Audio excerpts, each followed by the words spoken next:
All right, ladies and gentlemen, welcome back to another episode of It's All About the Build podcast. In this episode, I traveled to just outside of Cincinnati to the town of Milford, Ohio. Here I sit down with one of the most well-known metal shapers and fabricators in the custom car and restoration industry.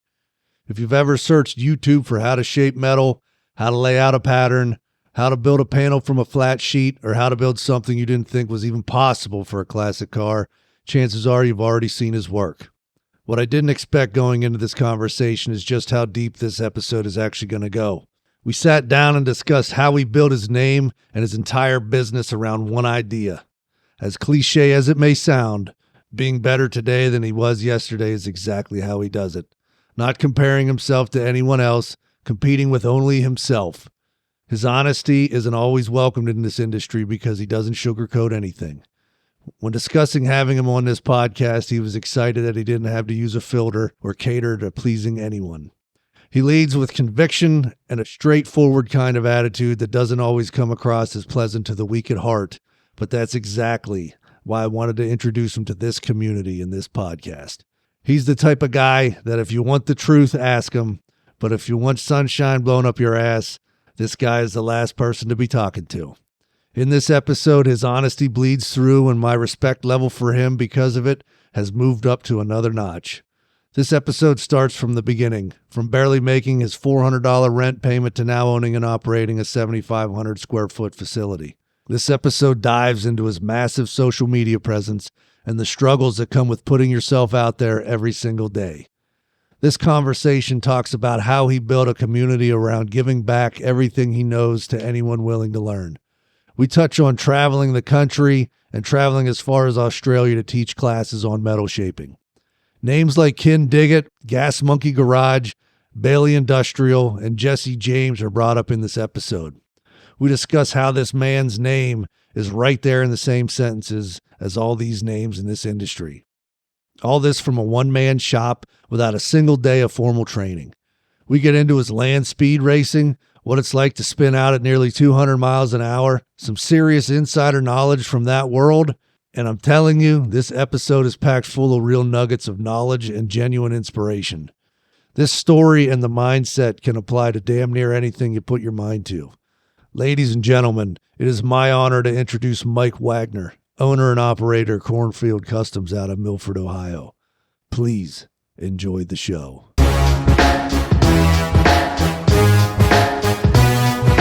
Talking about building hot rods here. Not talking about sugarcoat. We're talking about everything.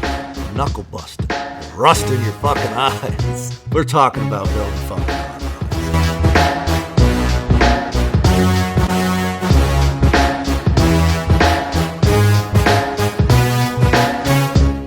rods. All right, ladies and gentlemen, welcome back to another episode of It's All About the Build podcast.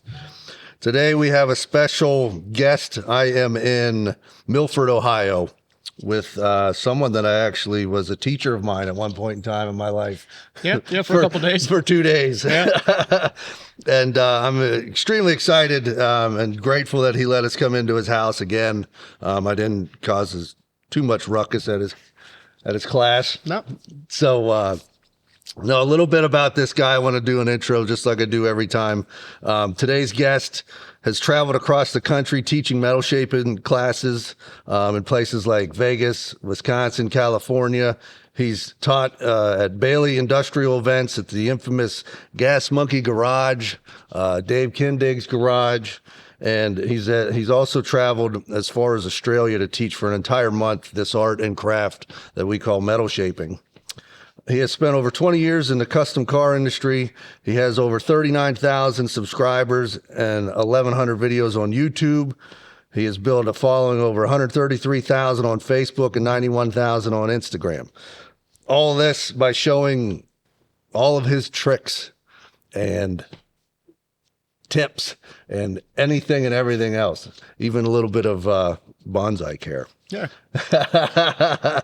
So he even hosts his own podcast called the Fabrication Station. So you have what, 10 or 12 episodes of that, I think, something like that? I'd have to go back. We have 2.5 or 3 seasons. Yeah.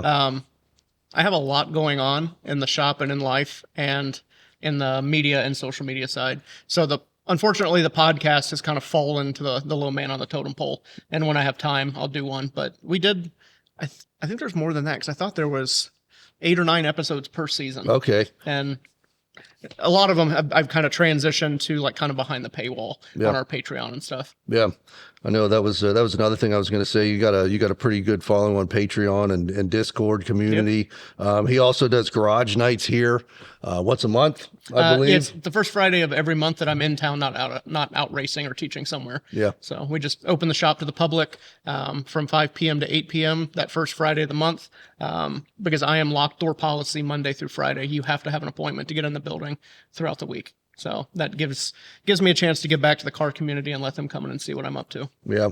And it seems like the car community around here is actually pretty decent. Every time I come here, like when I first drove here the first time for the class, I passed a bunch of classics. Yeah. And then a couple of sports cars and stuff. And I'm like, where the fuck am I? Like, yeah. What am like, because it's Cornfield Customs. I expected to come here and we were in the middle of a cornfield. Yeah. You know what I mean? Yeah. So, but whenever I showed up, it was fun. It's just interesting that when I get here, I pass, enough cars to be noticeable. Yeah. So the car scene, like the hot rod industry in this area, is astronomically huge. I mean, there's probably 20, 30 shops within a 20 or 30 mile radius. Oh, wow. If not, I mean, there's just a ton of cars. A lot of people do their own stuff, and it's everything from imports, exotics, muscle cars, hot rods, rat rods. Everybody's kind of doing their own thing. And there's a handful of shops as well. Like I said, there's a bunch in this area, and it's an interesting demographic. Yeah, it's kind of, it's, you don't really know, whenever we moved to Indiana, the car culture is completely different up there. You're close to Auburn and stuff like that. So it's more of I want it to be bone stock. Yeah. And it's about as crazy as we're going to get is Krager SS's. Yeah. And some people will argue about that till they're blue in the face. But that's a whole nother fucking conversation and podcast. Back to his introduction here. He's also a land speed racer. I wanted to do, before I get into that, the Dirty at 7:30. Yep. Live and Dirty at 7:30, pretty much every Thursday at 7:30 Eastern Standard Time on YouTube. We do a live. Like today's Friday. We didn't do one last night. I just wasn't feeling it, and I'm like, I'm not in the mood to be followed around with a camera. So it's not every week, but it's pretty much every week. Yeah. Yeah, and then that's all live. So I mean, people, who knows what kind of questions you'll get there. Yep. I mean, hell, they were asking what the hell you were having for dinner. Yeah, and that's the thing is that, again, that gives me a chance to give back to my YouTube community that you can't ask to see something in a YouTube video. Yeah. You're just stuck with what I'm providing. You can't ask a question live. So with our live event, my wife Jamie films it and reads all the questions. You can ask, hey, what's that? Show me this tool. How do you do this? And you can ask in-depth questions, and I'll do my best to answer it, show you around the shop and what we've been working on in that week. So it's just a good way to give back in that live sense to where people can ask and interact. Yeah, and you don't like hold it to us. I mean, you hold it to a certain time, but you don't hold it to like, we're only allowed to have this many questions. Nope. If you're asking questions, you're doing it. Yeah, we try to do it for about an hour, and it just depends. Like if it's a slow night and everybody is quiet and the crickets are chirping, we'll cut it off a little off. But if it's been an hour and people are still going with a bunch of questions, we'll keep going. Like, of course, we don't want to be here for 3-4 hours doing a live event, but we want to get as many questions answered as we can and kind of see what the community wants. Right. Yeah. And, so this gentleman here, he's also a land speed racer who was actually spun out at 187 at El Mirage. Yep, 187 at El Mirage and then 193 twice at Bonneville. Yeah, I was going to say, ironically, he did the same in the Bonneville Salt Flats at 193, right? Yep. Yeah, so I don't, I've done some donuts in the middle of fields covered in snow, but it wasn't even fucking 90 mile an hour. Yeah. So I can only imagine it doesn't count. It was sub 200, so it doesn't count. It doesn't count. No. Might as well spin out at 20 mile an hour. If it's under 200, you don't notice. That's hilarious. We're gonna get into all that, but I think it's a good enough intro for now. Ladies and gentlemen, I want to introduce you, Mike Wagner, owner and operator here at Cornfield Customs out of Milford, Ohio. Yeah, thanks for having me, and thanks for the good introduction. Yeah, it's kind of hard to take, as an outsider looking in and try to compress everything that you've done in this industry.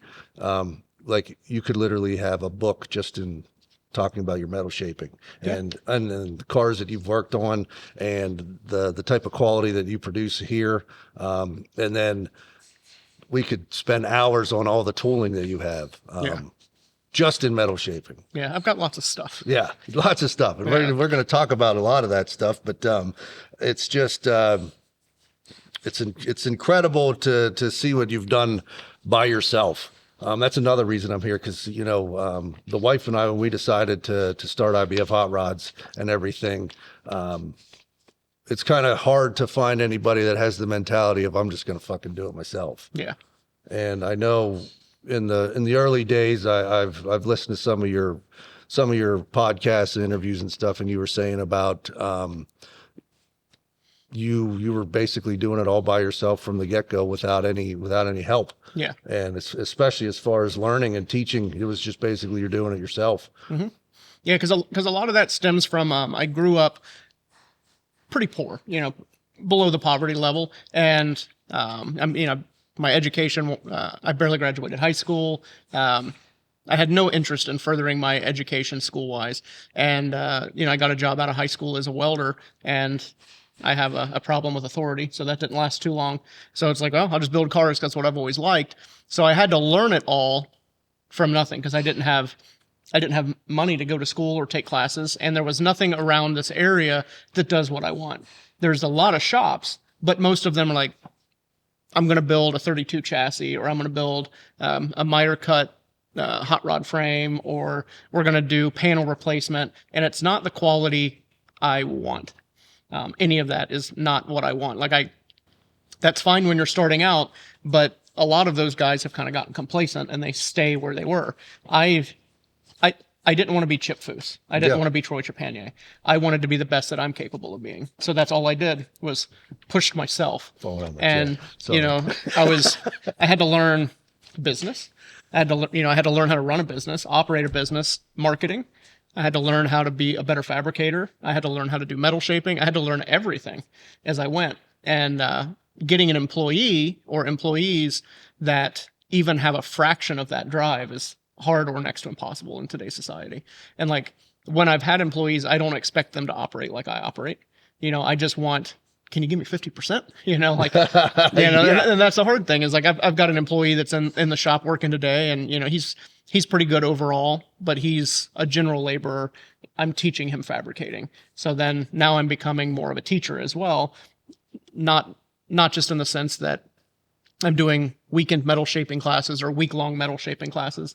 This is essentially years-long apprenticeship type thing where he comes in and he earns a good living while learning a craft.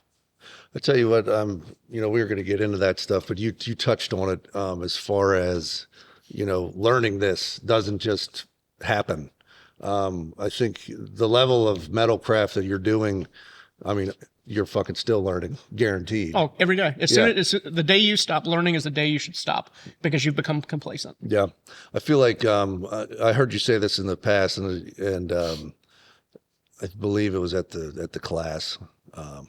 Either way, you say about coming in and just trying to be better today as it is tomorrow. It's fucking cliche as it sounds. It is, but it's the truth. Yeah. Because if you're like, well, I only want to be as good as I was yesterday, what's the point? Yeah.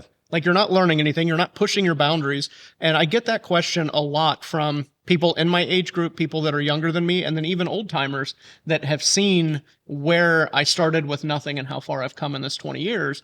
And they're like, how did you do that? And it's that mentality of, I'm going to come in today and I'm going to do my absolute best, but tomorrow I need to do a little bit better.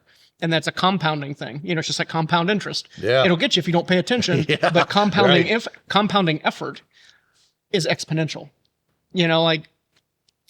If say today is January 1st and we do 100%, and I'm not good in math, so my math analogy might be terrible. Well, I'm horrible too, so hopefully they're not keeping, keeping tabs. Yeah, well, I'll actually get my calculator out.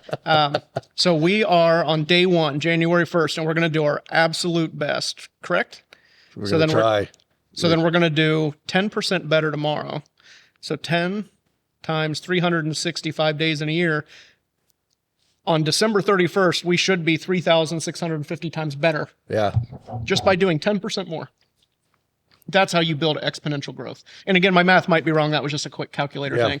But even if it's 300% or 100% better, that's what it's all about. You know, you don't see guys that just put forth the bare minimum effort getting anywhere in life.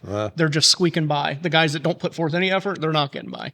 The guys, no matter what the industry, and like I used to talk to a lot of vocational schools because I'm a Votech kid. I went for welding and machining, and I would go give like big group for the whole manufacturing side or the whole hands-on side. And like, it doesn't matter what you want to do in life. Just be the best that you can be. Not the best that's ever existed. Like if you like flipping hamburgers, and I use this in this discussion with hundreds of kids. If you like flipping hamburgers, be the best hamburger flipper that company you're working for has ever seen. And you're going to get the money you want, and probably you'll own your own store. Because eventually you're going to outgrow that flipping burgers, and people are going to realize that you're doing the job and you can do your own thing. Yeah. It doesn't matter. If you like sweeping the floor, be the best damn floor sweeper that wherever you are has ever seen, and you're going to go places in life. If you're just squeaking by, you're going to squeak by. Yeah. And again, I didn't want to be Chip Foose or Troy Trepanier or any of these big names because that's just not what I want. I want to be the best that I can be and just build cool shit every day. Yeah. I think it's funny when I think that the metalwork that you're doing and stuff like that, it speaks for itself. And the fact that anybody comes on to your platform and is like, you're fucking doing it wrong or whatever, is beyond anything I can comprehend. Well, and that's just the fucking keyboard warriors. Well, it's a societal problem. And like, the big thing is like, I don't want to harp too much on social media because it's all fake. It's all bullshit. You know, it's camera angles and smoky images, we're just smoke and mirrors, just like magicians. But what it is when you or anybody are doing great things in your life, you're the best damn burger flipper that's ever been. The burger flippers that barely put forth any effort, they're going to be jealous because how did you come from where I came from and you've got all these things that I don't have? It always roots to jealousy and envy because this guy came where I came from and he surpassed me, and that's bullshit. I get that with some of the local shops around here. We all used to be friends. I kept pushing and pushing and pushing and pushing and pushing, and I think I've built something really cool here, and it's exceeded what they have exceeded in life. And if that's fine where they are, like that's fine. If they're happy where they are, that's perfectly fine. But don't turn that into a negative attitude towards me because I wanted more. It's just a bizarre thing, and like it always has to stem back to jealousy or envy. Because deep down, I'm a nice guy. You know, like I always answer questions. I take phone calls, text messages. I do whatever I can to contribute back to the community. But I also don't suffer fools gladly. Yeah. If somebody comes into my house, whether it be here in the shop, a social media platform, and they just start running their mouth, I'm just going to tell them to shut the fuck up because my house, my rules. It's not because I don't have patience for people, but why do you feel the need to come in my house and try to make me look bad to make yourself feel better? Just shut the fuck up and go away. Yeah. I think it's, I want to touch base on that. You said we're trying to go from the beginning here. You said, you didn't put forth effort in high school at all. You said you were sleeping in class, the whole 9 yards. Because I was bored. It was me too. Like to me, it was wasteful. Yeah. The only thing I liked was art class. Yeah. And then whenever we had shop class and stuff, I thought that shit was cool. Yeah. But we had Votech, we called it. It was vocational school. I don't know what they call it around here. Yeah, it was vocational training, and then it went Votech, and now it's like I don't even know what that's skilled. Yeah, I don't know. Who knows? Yeah, they change it like every couple of years to make it more politically correct and more, I guess, incentivize people to come there. So it's not vocational training. Yeah, it's the skilled trades education or something. Yeah, and when I was, I took all the art classes I possibly could, and looking back on it, like the number one thing I would tell people is like, if you have a passion for welding or fucking anything, construction or whatever, go and you have a vocational school, Votech, whatever they call it nowadays, I would highly recommend going to it because I think it would have put me farther ahead. But at the same time, I wouldn't be here without taking all the lefts and rights Yeah. throughout. You know, so that's cool that you had the opportunity, and what you're doing now is all based on the Votech. Yeah, because like I took shop class in high school. Like, so my freshman and sophomore year, we still had a metal shop and a wood shop, and I took metal shop every quarter, and then I did wood shop when I could. You know, they were like, you can't take that many electives, and that was really my passion. And I had a really good teacher those years at my my homeschool's metal shop, and I learned how to run a Bridgeport, a milling or a lathe, stick weld, MIG weld, drill press. I used everything in that shop that the school had, but that was it. But for some odd reason, I wanted to learn how to weld aluminum. That was my single-handed goal in life. I'm just like, you know what? If I can learn how to weld aluminum, I'm going to be successful. You know, so the only place I could do that was a vocational school. So I went there just to learn how to TIG weld. Like day one of my junior year at vocational school, I could stick weld and MIG weld. And my instructor then's like, well, I guess we're going to move you up to TIG because that's all I wanted. Yeah. And same thing, like, we would do 6 months of machining and then we'd do 6 months of welding. So on the weld, and we had two different instructors. So I didn't want to be a machinist. So is it nonstop 6 months? Yeah. And then 6 month time, they flip you over and you go to the other process.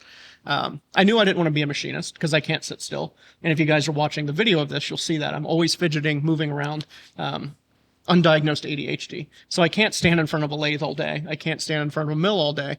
So I didn't want to be in machining. I wanted to go to welding. That was my goal in life. So I made a deal with the teacher, says, okay, if I do my 6 months of projects early and they all meet the blueprint with intolerance, will you let me go do welding? And they said, yeah. And I did them all in 2 weeks. Nice.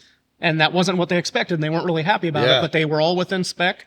You know, back then it was like plus or minus 10 thousandths, you know, nothing crazy. Yeah. But I got them all done because I've had that 2 years of training at my homeschool. And then I went welding. And I was there it was after lunch till the end of the day. So 2.5 hours. And then I would stay after school until the night school teacher came in and kicked me out. So I was in a welding booth at school 5-6 hours a day. Yeah. 5 days a week. Yeah. Because that was my goal in life. I wanted to be proficient in TIG welding. And that's all I did for 2 years. What gave you that inspiration to TIG weld? Like, did you see a box? No. Were you at a roller coaster and see the horrible fucking weld? No, like honestly what it was, and this is interesting because I think a lot of people that have listened to my stuff know this, and I worked for a week at Jesse James' shop helping him on an aluminum Cobra body. Oh, yeah? And I owe a lot of my career and my passion to him. And I don't want to sound like this, I'm trying to swing from his nuts. And I told him this when I met him, like, let's get this over with. I've got a spiel and then it's done. Yeah. 12 years old, Motorcycle Mania came out. Motorcycle Mania 1. Yeah. Seeing a Yoder make a gas tank. Didn't know that was possible. Yeah. And then TIG weld the sheet metal, TIG weld the chassis, and then from there it was Motorcycle Mania 2. Then Monster Garage came out, and seeing actually real skilled professionals in that show, not just the fans coming on that were producing real quality parts in a short amount of time. And then Hot Rods by Boyd and all the car TV shows that developed on a higher level. Yeah. Seeing all of that stuff broadened my horizons, because where I am in Milford, it's a little bit bigger of a town. You know, it's not like downtown Cincinnati, but we're a suburb. Yep. I grew up even farther out in the sticks. Like, having cable was a rarity, you know, especially because I grew up poor. So we weren't going to Detroit to look at the Riddler. We weren't going to Grand National to look at stuff. We had one local show and it was all home built and it wasn't always the nicest quality. So I didn't see what was real, like what was capable. So when those TV shows came out and I could see that, I'm like, wait a minute, there's more to life. And one thing I noticed with all of that, and any of the motorsport stuff you would see, like people building NASCAR or dragster, what kind of welding was everybody doing on that stuff? It's all TIG weld. It was TIG welded. All of it. If I want to do that as my life goal, I need to be a TIG welder. Yeah. And that was the path forward. And I didn't expect to own a shop. My goal was I was going to be a really good TIG welder, and I was going to get a job at GE or in aerospace, and I was just going to sit there in a clean room and TIG weld parts and make a lot of money and then go home and build cool shit. And then once I graduated and got a job, and I realized I don't like people telling me what to do with my life, that's where it ended, and I opened my own thing. Now, I'm going to talk about TIG welding right now. we're gonna get into this shit later. You see, you're a pretty good candidate on having this discussion. I usually don't veer off on conversations as far as technical shit all the time, but I feel like if anybody has something to say about TIG welding versus MIG welding, it's you. But I want you to talk about how easy TIG welding actually is compared to MIG. Like MIG welding's fucking, you just pull a trigger. Yeah. But I think people are scared of the TIG weld. I know I was personally, but once I seen it, like somebody literally sat me down and was like, "This is how you do it. Run a fucking line." And it was like, well, this is mindless. Yeah. Not mindless, but it's just so much easier, and so the efficiency, the process of the metalwork afterwards is just unbelievable. When you see a hammer and dolly strike that, and it just moves, it's unreal. Yeah, and like with you, it is an acquired skill. And a lot of stuff we talk about, if we get into the technical side of things, is always going to go back to effort, desire, and not giving up. So is TIG welding easy? I wouldn't say so. Once you get the hang of it and you put in the dedicated time and you practice and practice and practice and practice, it gets much easier. Yeah. But what happens is people start TIG welding, they get the basics and good enough, or this is too hard, and they quit. They want to go back to the MIG gun where it's just point and shoot. And most of the time, the people that are point and shoot MIG welders, their MIG welds aren't even that nice. You know, I don't want this to sound like I'm tooting my own horn, but way back in the day, like I'll MIG weld some brackets. Yeah. You know, like if I'm working on the trailer or a fixture, I'll MIG weld it because I don't feel like cleaning it for TIG welding or dragging the TIG out. And I'll get people that are like, "Oh man, that's a nice TIG weld." I'm like, "Well, that's a MIG weld." And they're like, "Oh," and I'm like, those people just don't even realize there's a difference. Yeah. You know, and then when they get into that and you see that you can reduce your heat affected zone, you can pull everything in and you get a more precise, clean weld with a TIG. I mean, that's how it is here. I don't MIG weld pretty much anything. The only time I'll break the MIG welder out is if I'm putting rockers on a car and I have to rosette weld the rockers back on for spot welds. Yeah. Could I TIG weld them? Yeah. But usually there's going to be some kind of epoxy primer underneath or a weld through primer that's going to weep into where I'm welding and it's going to contaminate it. So it's easier just to, turn the MIG welder up and burn through it. Yeah. I know. I guess I should restate what I said about it being easy. Once I had somebody tell me, like, for every amp, it's every millimeter. 1/1000. Yeah. 1/1000. Yeah. For every 1/1000th of material thickness is 1 amp. Yeah. That gets you in the ballpark. Yeah. And that, to me, that just makes it a lot easier. It's a scientific method. Yeah. Once somebody, like, I'm a person that, like, the reason I came to your class is because you're like, you're not like, I do it this way because I do it fucking this way. You're like, I do it this way because this happens when I do it. This is why I do it. And if I don't do it this way, this will happen this way. Yeah. And it's like, I finally find somebody who's telling me the why. Yeah. And your YouTube videos are amazing for shit like that too. I could go random find people to be on this podcast, but I want people that are going to learn something and get something from the people I'm trying to bring on here. Yeah. And you're right there on that spectrum, I guess, if you want to call it. I'm definitely on the spectrum. Right. Yeah. But yeah, when I found out about, like, when I actually seen that somebody turn the machine to where it was supposed to be, hand it to me and say, "Here you go." And it's much easier. It's just insane. Yeah. But I mean, it does take some fine motor skills, getting your left hand to work with your right hand and introduce your foot. Yeah. So then you've got left hand, right hand, foot, and your eyes and brain all working together. It takes a little while. Yeah. But it's sometimes when you're in some rough areas, rough spots, and you're using your fucking knee to work the lever. Yeah. And I've just found, like, I've taught a lot of people over 20 years, and people don't like things that are hard, and they don't like to not be good at something. Yeah. So when you're not good at something right off the bat, you instantly get discouraged. And we'll probably talk about this a lot. Like with Brian that works for me, I'm like, dude, you need to embrace failure. You need to embrace the suck. The more you suck, the more you fail, the more you're going to learn. You just have to look at it as a positive learning experience. Like, Yesterday, I was working on a reverse curve section on the hood of the red car behind me, if you guys are watching the video. And the first one, I just went quick and dirty, proof of concept. 20 minutes, looked like shit, proof of concept, and I threw it away and started a fresh one. I learned what I needed to learn to get me there. Yeah. And that's what it's about. Like, was I mad? Nope. Did I care? Nope. As soon as it got to a point that I got the information I needed, I threw it away and started with a fresh piece to take that knowledge that I'd learned and make it super simple and a lot better. Yeah. That's a good segue back into learning in the beginning of all this. I'm sure you've thrown away a lot of metal. A lot of metal. But that's the thing is I never let it bother me. And cutting up people's cars, I never let it bother me. But dealing with a lot of people, they're like, well, I just don't know how to do that. Me either, bro. Yeah. Professional wingers. Yeah. First day on the job too, like, welcome to the club, but you have to realize, like, you break it down into the smallest understandable bites you can. It's a chunk of metal. It's a piece of frame rail. It's a piece of sheet metal. What's the worst thing you're going to do to it? Have to cut it out and replace it again? Again? It's not like... You've already replaced it once. Yeah. Oh, man, I screwed up this patch panel. Well, I guess I better go down to town and they're going to, bring the firing squad out. Game over. It's not that bad. Yeah. All it is like, well, mess that up. Let's fix it. Yeah. And worst comes to worst, if you can't fix it, you have to pay somebody to fix somebody else's car. Does that suck? Absolutely. Is it the end of the world? No. Which what's best for the build at the end of the day. And like I've always told people that I'm not smart enough to know that I can't. Yeah. I can't is not in my vocabulary. Well, the worst thing that ever happened was YouTube. Yeah. When I can Google something and see that somebody else is doing it, it's over. Yeah. And it's probably my biggest That's how problem. the sheet metal shaping thing started. Like, I didn't start out as a sheet metal guy.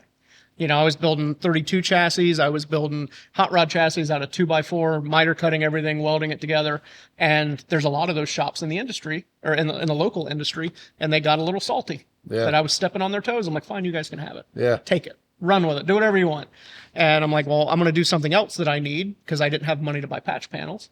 So they started out about this big for the guys watching, but we'll just say it's about 6 inches by 4 inches. If I can make a panel that big, can I do it 2 inches bigger? Can I do it 2 inches bigger? Can I do it 2 inches bigger? Well, can I make a one-piece quarter panel?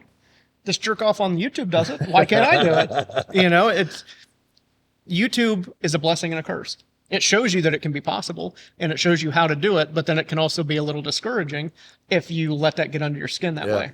If I see anybody that can do if I see someone that can do something I can't, I don't say, I can't do that. It's, if that guy can do it, I can do it. He's got the same two hands, the same brain. I'll figure it out. Same mush between its ears. That's right. And none of it's rocket science. It's mainly, I think you've got the sheet from the class in your papers there. Yeah. It's 90% mental. You have to have mental fortitude, attitude, and mental illness. You have to be crazy, and you have to want it bad enough. That's really all it is. And that's everything in life. Yeah. I think that's why people get so hung up on doing their own cars and stuff. They get to a point where it's like, they stop at a spot where it's like, I can't do it. Yeah, they get an analysis paralysis. They freeze. Yeah. I don't know how to do this. So, like, why is that stopping you? Yeah. Like, do you know how many people in the history of the world didn't know how to do something, but they figured it out? Yeah. Toilet paper came somehow. Yeah. Well, and like you have to think, like, Aristotle, he invented science, Yeah. He can't say, well, I didn't know how to do that. Well, you created it, it's all of that stuff. Like, if you want to be an innovator, you have to push beyond what your comfort zone is. Like, I thrive outside of my comfort zone. Not a footstep. Like, just jump out. Yeah, I want somebody to pick me up in my comfort zone and throw me out as far as I can. And that's how it's always been. Yeah, and you said in class that you would rather be a small fish in a big pond. Oh yeah, absolutely. Than a big fish in a little pond. Yeah, because what does that do? Yeah. That stifles your growth. Yeah. Which is crazy, like, because when people start, if they're not familiar with your work, and as soon as they Google you and watch the first YouTube video of any sort of metalwork that you got going on, I mean, you're to me, the level of creativity and the level of what's the word I'm looking for? Just the level that you're producing is pretty awesome, you know. And the fact that you're showing it behind the scenes and teaching and saying this, and this, it's pretty ridiculous. Kind of lost my train of thought, but that level is just incredible to me, you know. And I look up to you as far as a metal, you know. That's why one of the reasons why I wanted to come talk to you, because it's like, I want to, kind of like you, I want to be the small fish. Yeah. I want to know all the shit. So if I can have a chance to sit down and have a conversation with somebody that I look up to as far as something that they're doing in the industry, or even business wise and stuff, because you do a whole bunch of shit on business that I've listened to, and it's like, just at a personal level, I'm grateful for it, because I'm all constantly learning every time we have a conversation. Even with class, whenever I paid to come fucking learn from you, you know, I forgot more than what you taught. I can tell you that right now. Yeah, and like I've just never understood that. Like we were talking about a certain hot rod builder earlier, and they've got, and I'm really weird with the word ego. Yeah. Because ego has a negative connotation to it. If you look up the definition of ego in the Webster's dictionary, it says one's own self-worth. So is ego bad? Doesn't sound like it. No, it is look not. at it like that. That is the exact definition. So whenever you hear somebody be like, oh, he has an ego, the person that says that has no self-worth, and they are criticizing someone else for knowing their worth. Yeah. Is there such thing as an overinflated ego? Absolutely. But you have to know what you're worth. If not, you're worthless. It's like a diamond. Diamonds aren't worth what people are paying, but the De Beers family is controlling the diamond flow through the market. If they just let all the diamonds in the market, they'd be worthless. They understand the worth of a diamond, so they are stopping the flow. We have to know our own self-worth so we can respect ourselves and other people can respect what our time is worth. So that builder has an overinflated ego. He is a big fish in his eyes in a small pond. He thinks he's the greatest thing that's ever been, blows people off, treats people like dirt. But in the reality, he's a small fish in the big pond. He just doesn't realize it. Yeah. I'd much rather be the small fish. There's plenty of room to grow. There's plenty of resources, education, knowledge. I can learn, and I know my worth, but there's people that are worth way more than me, and I respect that. But I'm also not going to be disrespected because people think I'm not worth what I actually am. Yeah. So I'm really weird with the term ego, and I don't know where that came from in society. You hear that's everybody. Oh, he just got an ego. What's that mean? Yeah. I don't think I've ever looked up the actual definition. Yeah, the actual definition is one's own self-worth. Yeah. So Kinda you have like- a healthy and an unhealthy, or an overinflated. Yeah. You know, and you have to think, the guy you say has no ego probably gets walked all over, just treated like dirt because he doesn't respect himself, because he doesn't know his own value. Yeah. And that's the thing is, some people say I have a big ego because I don't let people walk all over me and I don't let them run their mouth. But if somebody comes to me genuinely wanting to know information, a skill, or have a question, I will do whatever I can to answer that. Yeah. So do I have an overinflated ego, or do I have a realistic ego? You know, it just depends on who you ask, and I try not to control the narrative because it doesn't matter. Well, you're a pretty straight shooter too. Like you're pretty honest in your direction. It's straight to the point. I think, you know, people think I'm an asshole all the time just because I fucking tell them. Yeah. Like, if you ask me a question, why am I going to bullshit you? Exactly. And And if like, you're pissing me off, why am I going to fucking bullshit you about that? yeah, everybody loves your candor until you're honest with them. Yeah. That's really what it is. Like, man, I love how you're honest with that guy. Well, you're also a piece of shit. Well, fuck you, motherfucker. Yeah. It's I a thought you- likable. You can be a likable asshole. That's right. But in order to be a likable asshole, the person you're dealing with has to understand where you're coming from. Yeah. Like, my thought is I have limited time. So I don't have time to beat around the bush. Let's get from point A to point B. If it hurts your feelings, I'm sorry, but I'm going to be honest. Yeah. You know, I'm not going to be rude about it. But it's like, no, you're doing this wrong. Let's fix it. Or no, that's not how you do this. This is the way you do this. Or you're a miserable asshole. Maybe you should seek a therapist. You know, it's like, I don't have time to mess around with it. It's just straight and blunt and to the point all the time. Yeah. And sometimes it's good, sometimes it's bad. I always think it's good. I mean, if you piss people off for being honest and straight, you have a direction that you need to go, and see people need to either align with it or kind of, I'm not trying to be a dick, not move out of the way, but you just need to have people running alongside of you type of deal. Yeah. And there's like one good example. I can't remember the guy's name, but he was on a Facebook group I was on, and he would always ask me questions about metal shaping. And I would say, this. I would always give the answer. And then he was dealing with some weird property dispute with a neighbor. And he asked for advice. And I didn't say anything. And then he started like, well, they're assholes. So I tore down all the shrubs. And he was being an instigator. And I'm like, dude, you're being an asshole. You were having this drama in your life because you were being a fucking asshole. Yeah. Knock it off. Quit crying about it. Suck it up. Be a grown up. Deal with it. Yeah. And he didn't like that very much. And then, like, he bought a power hammer. And 2 weeks later, okay, I'm having power hammer classes. And I'm like, I mean this from a good place. You are not at the skill level yet to be teaching power hammer classes. And he blocked me on everything. So a few years ago, I did a Baileigh biography with Piero. He came down from California and filmed this biography. And in there, it's like, I'm not on this planet to make friends. I'm not on this planet to make enemies. I am here to build cool shit. That is my goal in life. If I make friends along the way, cool. If I make enemies along the way, cool. I'm not catering to anybody else. And that guy commented on it, and he's like, you used to torment me when I first started my business. Did I torment the guy? I answered his questions. I gave him advice when he asked for advice. I may have given a little bit of unsolicited advice, but I wasn't like, you miserable piece of shit, you should cut your hand. I was not tormenting anybody. But if I'm the villain in his story, so be it. Yeah. You can't ask people for advice and then don't like the answer you get. He probably watches every single one of your videos. And that's fine. I mean, he's probably going to listen to this, and that's fine. And he'll know exactly who I'm talking about. And that's fine. But it's the same thing. Like, you can't constantly be asking for advice, and then when you get the advice you don't want to hear, get butthurt about it. This is not an echo chamber. Yeah. Only ask people that are going to give you the answer you want. If that's the kind of the feedback you want. But that's not the real world. Yeah. I think any feedback's good feedback. Yeah.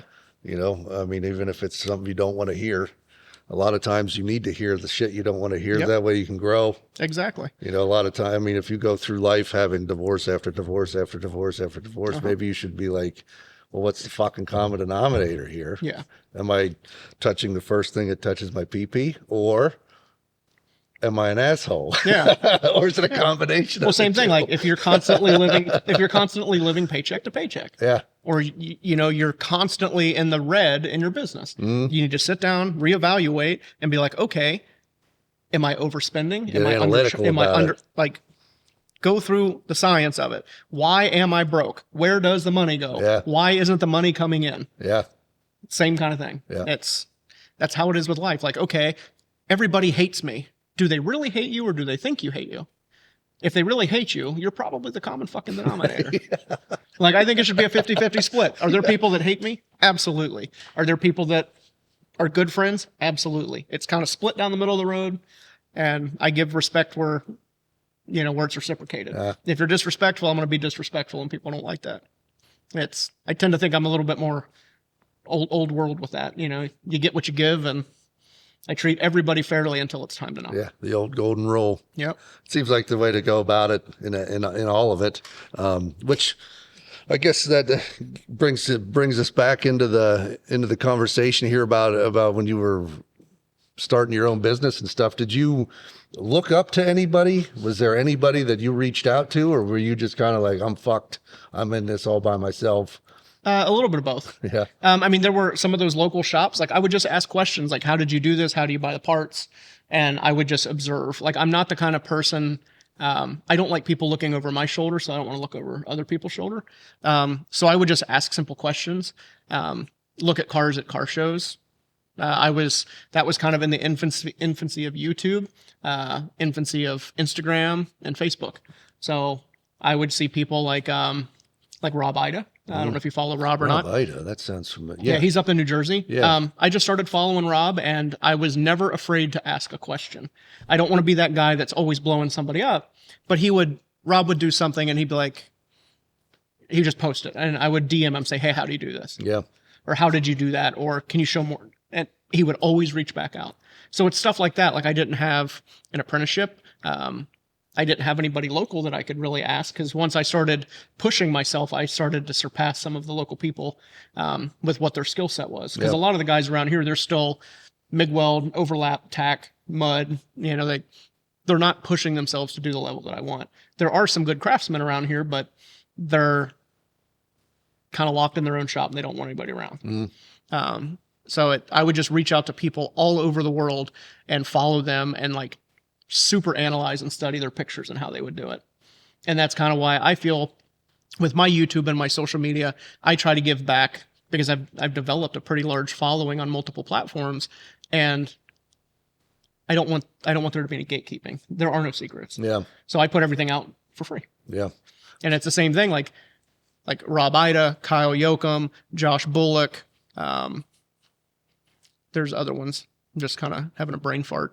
But I would just reach out to them and they would give me the answer. So I'm just paying that forward. They would give me answers or suggestions or ideas, and then I can take that knowledge that I've acquired and twist it into my own way, and I can put that out in video format or written format and do my best to pay it forward the same way I learned. Yeah. Now, do you do any teaching on your paid platforms? I wouldn't say it's really teaching, but what it is like my Discord server. You have to be like a patron, and then you get access to the Discord server. Yeah. It's like a private forum. You can do anything you want on there within reason, as long as you're respectful. You can post build pictures. You can ask for advice. You can ask for technical how-tos. You can post videos, all of that. It's just like a private forum.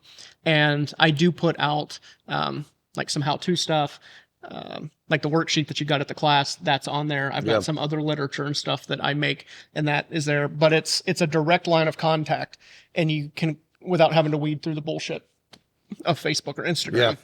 So I was just going to say. Yeah, you can say, hey, here is this Model A I'm working on. I'm struggling with this. You're going to get my advice, and then you're going to get all the other members in the community to chime in too. But it's all a tight-knit community, I'd imagine. Everybody's in it to win it. Yeah, and that's the to me, it's not just me about making money. My Patreon's $10 a month. I'm not going to get rich off $10 a month. But if you are having to pay to use this service, you want to be there. Yeah. Facebook, any Tom, Dick, and Harry can come in and just shit all over everybody for the fun of it. Yeah. But if you're paying, you're not going to be a dick. You want to be there, and you're paying $10 a month to be there.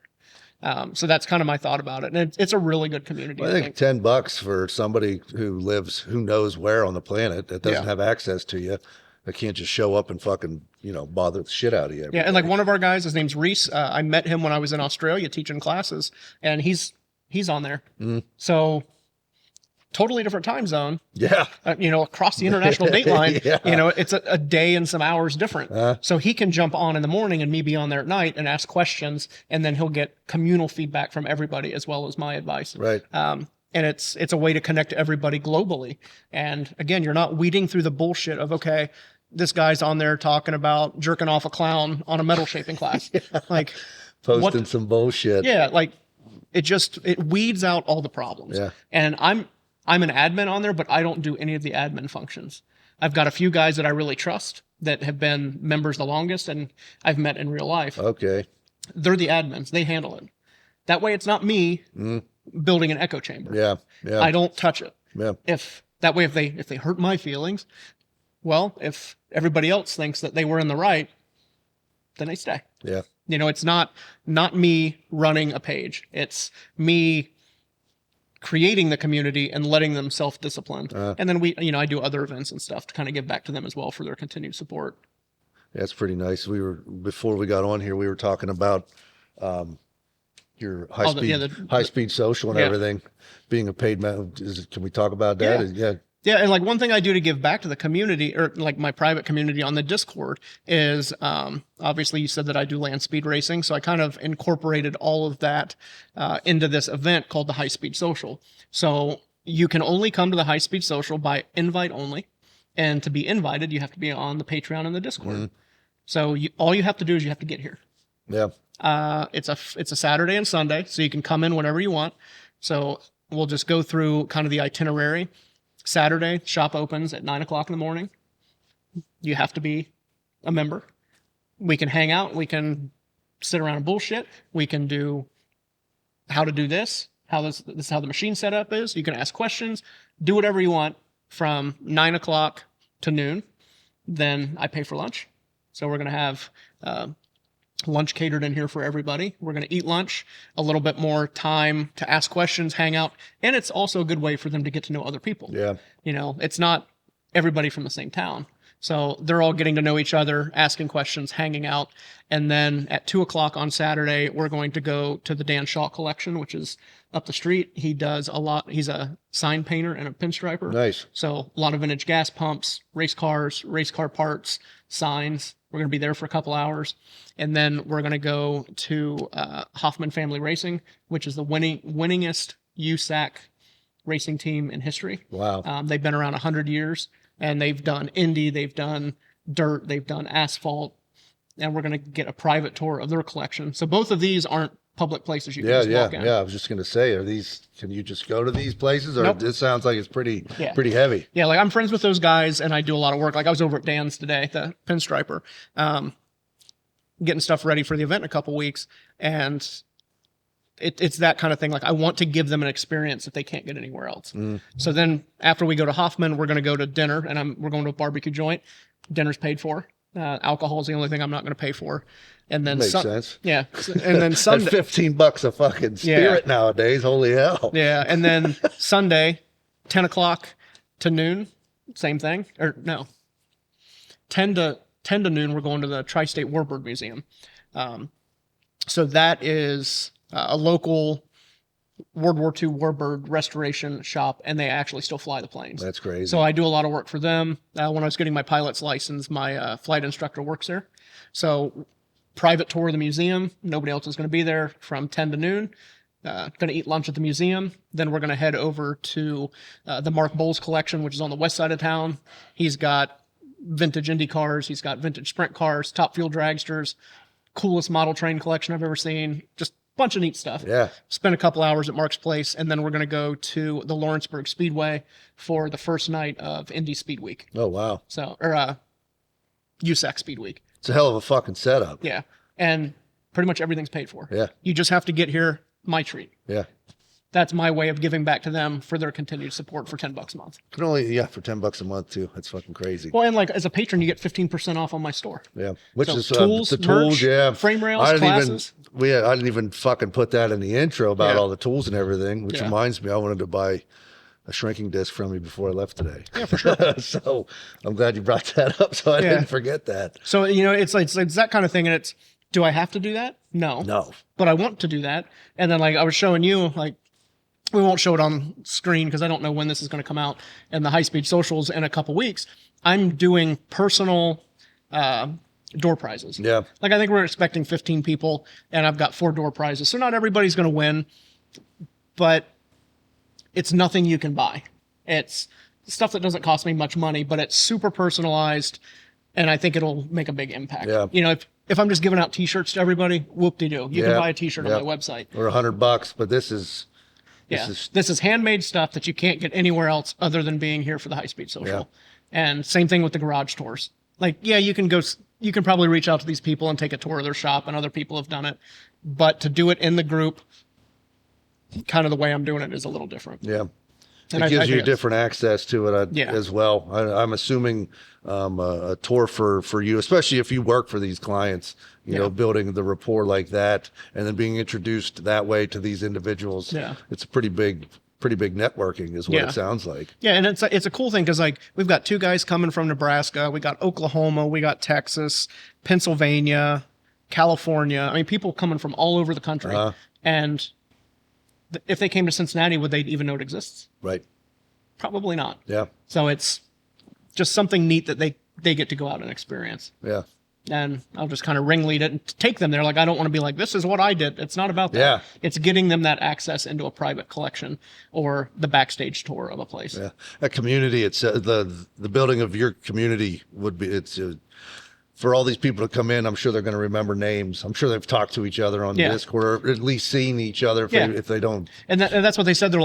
Because like again, I just said, this is the event, this is the itinerary, this is everything we're planning.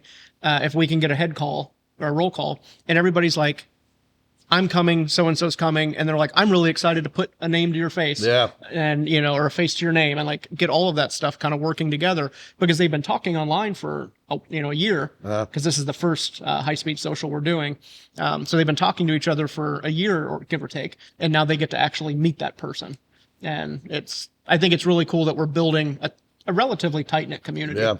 And like Gabe that just went to El Mirage with me last month, he's a Patreon member. He came and took a class. He actually won a class from one of the t-shirt giveaways. Oh, yeah? So he came and took the class, and then he had a good time, and he signed up for Discord, and he's always in the YouTube stuff, the YouTube live events. And he hit me up, and he's like, hey, I know you're looking for somebody to ride out to California with you. Can I fly into Ohio and drive out? Absolutely. Yeah. I saw that, because you had him on your, you did an entire run. Short series of the trip. Yeah, which was crazy. Yeah. I think it was, I wanted to fucking ask you about the music selection, the bluegrass and everything, man. Yeah. Is that something you jam to here? No. Or is that just something you kind of threw in? That's what I threw in, because it's a good feel to it. Yeah. And like, I use Epidemic Sound, so it's you pay, I think it's $20 a month or something, and then you get all this licensed music. Yeah. So you can monetize it. But I don't watch a lot of YouTube, but I always get complaints of if I use lo-fi. So too elevator music. If you use rock music, that's offensive. So it's like, what doesn't really annoy anybody? Yeah. And it's that kind of bluegrass, southern music. Yeah. I'm sure it annoys some people, but the vast majority of people can tolerate it. Yeah. And somebody told me to watch Dave Freiberger's new stuff, and he has a lot of that. So I kind of implemented that. I'm like, if he's doing it, he's onto something, because he understands. Mm-hmm. So I just kind of did that, and there's a huge selection of it, Yeah. and it really fit the kind of the program I was running with it. I don't know if you put that on there, because that's shit you're jamming to here in the shop. I listen to everything. Yeah. Most of the time, like if I work with earbuds in, I'm listening to an audiobook or a podcast. I don't really listen to music a whole lot unless I'm on the power hammer. I know I get on these spurts. There was probably like 2 or 3 years where I didn't listen to a single fucking song. It was just books and podcasts and basically entrepreneurship and business and stuff like that. But AC/DC and Bob Marley Fridays. Yeah. Get the fucking Rastafarian out in me on Fridays. Yeah. At least for the morning. Yeah. You can only go so far with Bob Marley. Yep. About 11 o'clock, I'm done. Yeah. But yeah, let's get back into. I tend to jump all over. Don't worry. Well, the beauty of it is, when we have these conversations, I bring an outline, but then we pass over pretty much everything by the end of it. And I've only asked like 7 questions, just because of the way that you're never sure how the conversation's going to go. But I'd like to talk about the fact that when you came into this, you were basically doing it by yourself, and you had a really small shop. Yep. And then we're sitting in what, 7,000? 7,500 square foot. 7,500 square foot, and it's mainly just you in here. Yep. And you have, how many cars do you have in here? Or at least how many paying clients, I should say? How about that? 1, 2, 3, 4, 5. There's 5 customer cars in here, and that's light. Yeah. That's the lightest it's been in years, because I kind of, when I bought this building, we'll have to go farther back. But when I bought this building 10 years ago, I was renting a shop up the street, and it was 2,500 square feet. My rent there was more than the mortgage was on this building. Oh, wow. So the room we're sitting in now, which is the race car shop, is 2,500 square feet. Yeah. My old shop would have fit inside of here. So when I bought this building, I went from a little under 2,500 square feet to 7,500 square feet. I had all this room, so I needed employees. So I hired a handful of guys, and we brought in a ton of cars. There were 30 cars in this building. And a couple years down the road, I was struggling with the employees, because they weren't focused. They weren't putting forth their best quality. They were here for a paycheck, not to push themselves to grow and to build something cool. So I got rid of that. But I still had all the cars. Yeah. So that was a really big problem. So to keep throughput, I would bring in smaller projects while working on some of the larger ones. And Like there's 5 cars up there, but that's way down compared to the 30 that were in here. Yeah, right. It was standing room only. Like the race shop was not a race shop. It was overflow customer. They were just stacked floor to ceiling. Yeah. And I've been working my way through that the best I can to get those projects out. But I think the last employee left, because I bought the building in 2016, and I think everybody was gone by 2018. Like I said, I just kind of had my fill and said, okay, no more employees. Wow. I'm going to go back and focus on quality, not quantity. And been working through that ever since. And I'm getting a little bit older, so I'll be 40 in a couple weeks. And I realized that I don't need to be taking on all of this by myself. So I brought in Brian as kind of a general laborer to help me with the stuff that is a distraction. Yeah. Stuff that he's capable of doing, and I can focus on the harder things that the big complicated panels, making fenders, making bucks, the stuff that I want to focus on. I can focus on that while he's doing shipping frame rails, cleaning frame rails, laying stuff out, cutting out rust, putting on new rockers, that kind of stuff. Yeah. So he's still overseeing it and still having it to your quality, to your satisfaction, I should say. Yeah. So it's just that kind of thing. And that's kind of a new thing. He started in January and it's now currently July. Yeah. But I think I've had a handful of employees like come and go. But usually they only make it a week or two before they realize this is work. It's not, look at this cool picture on Instagram of this part I made. Yeah. They come in thinking it's going to be their passion in life, but it's a job. Yeah. I think I'm easy to deal with as an employee or as an employer. I just have high expectations. You're expected to be here. You're expected to put in the time that you've agreed to do. You're supposed to put out the best work you claim you're capable of doing. And that's it. Yeah. I don't look over your shoulder.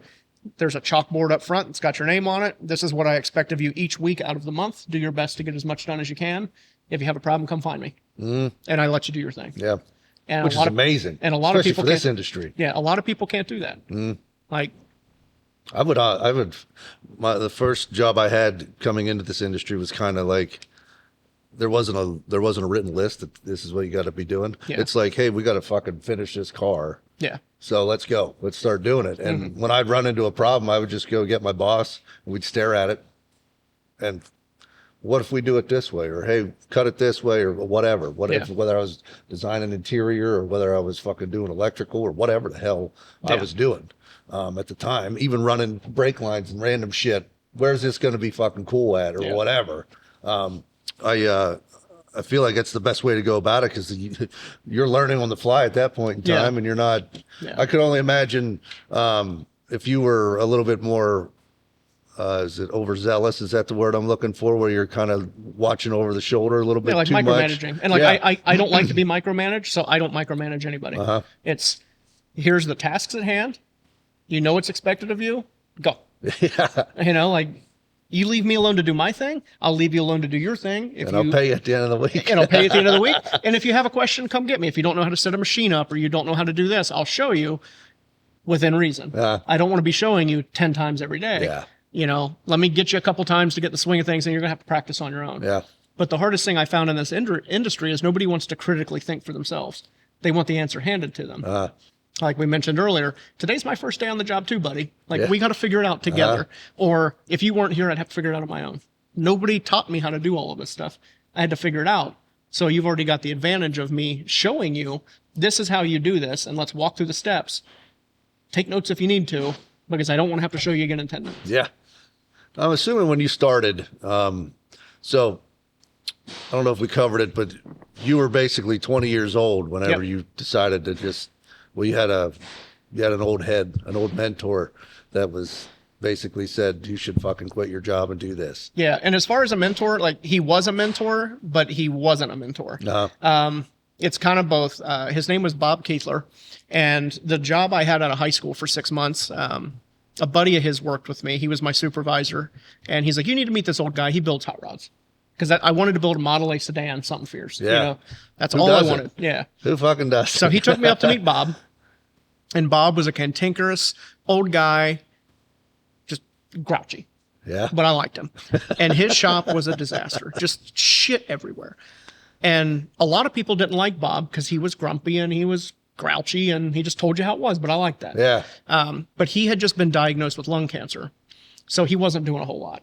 And pretty much how he taught me how to do stuff is I would go up on Sunday and I'd be like, hey, Bob, this is what I was working on. Oh, you can't fucking do that. Well, why not? Because I fucking said so. So then my goal in life was during the week is I was going to do it. And then I was going to show that old bastard that he was wrong. Yeah. So then I'd go up and be like, Bob, you were wrong. I did that. And he's like, well, I knew you could do it. I just had to push you. Yeah. That was his way of teaching me things.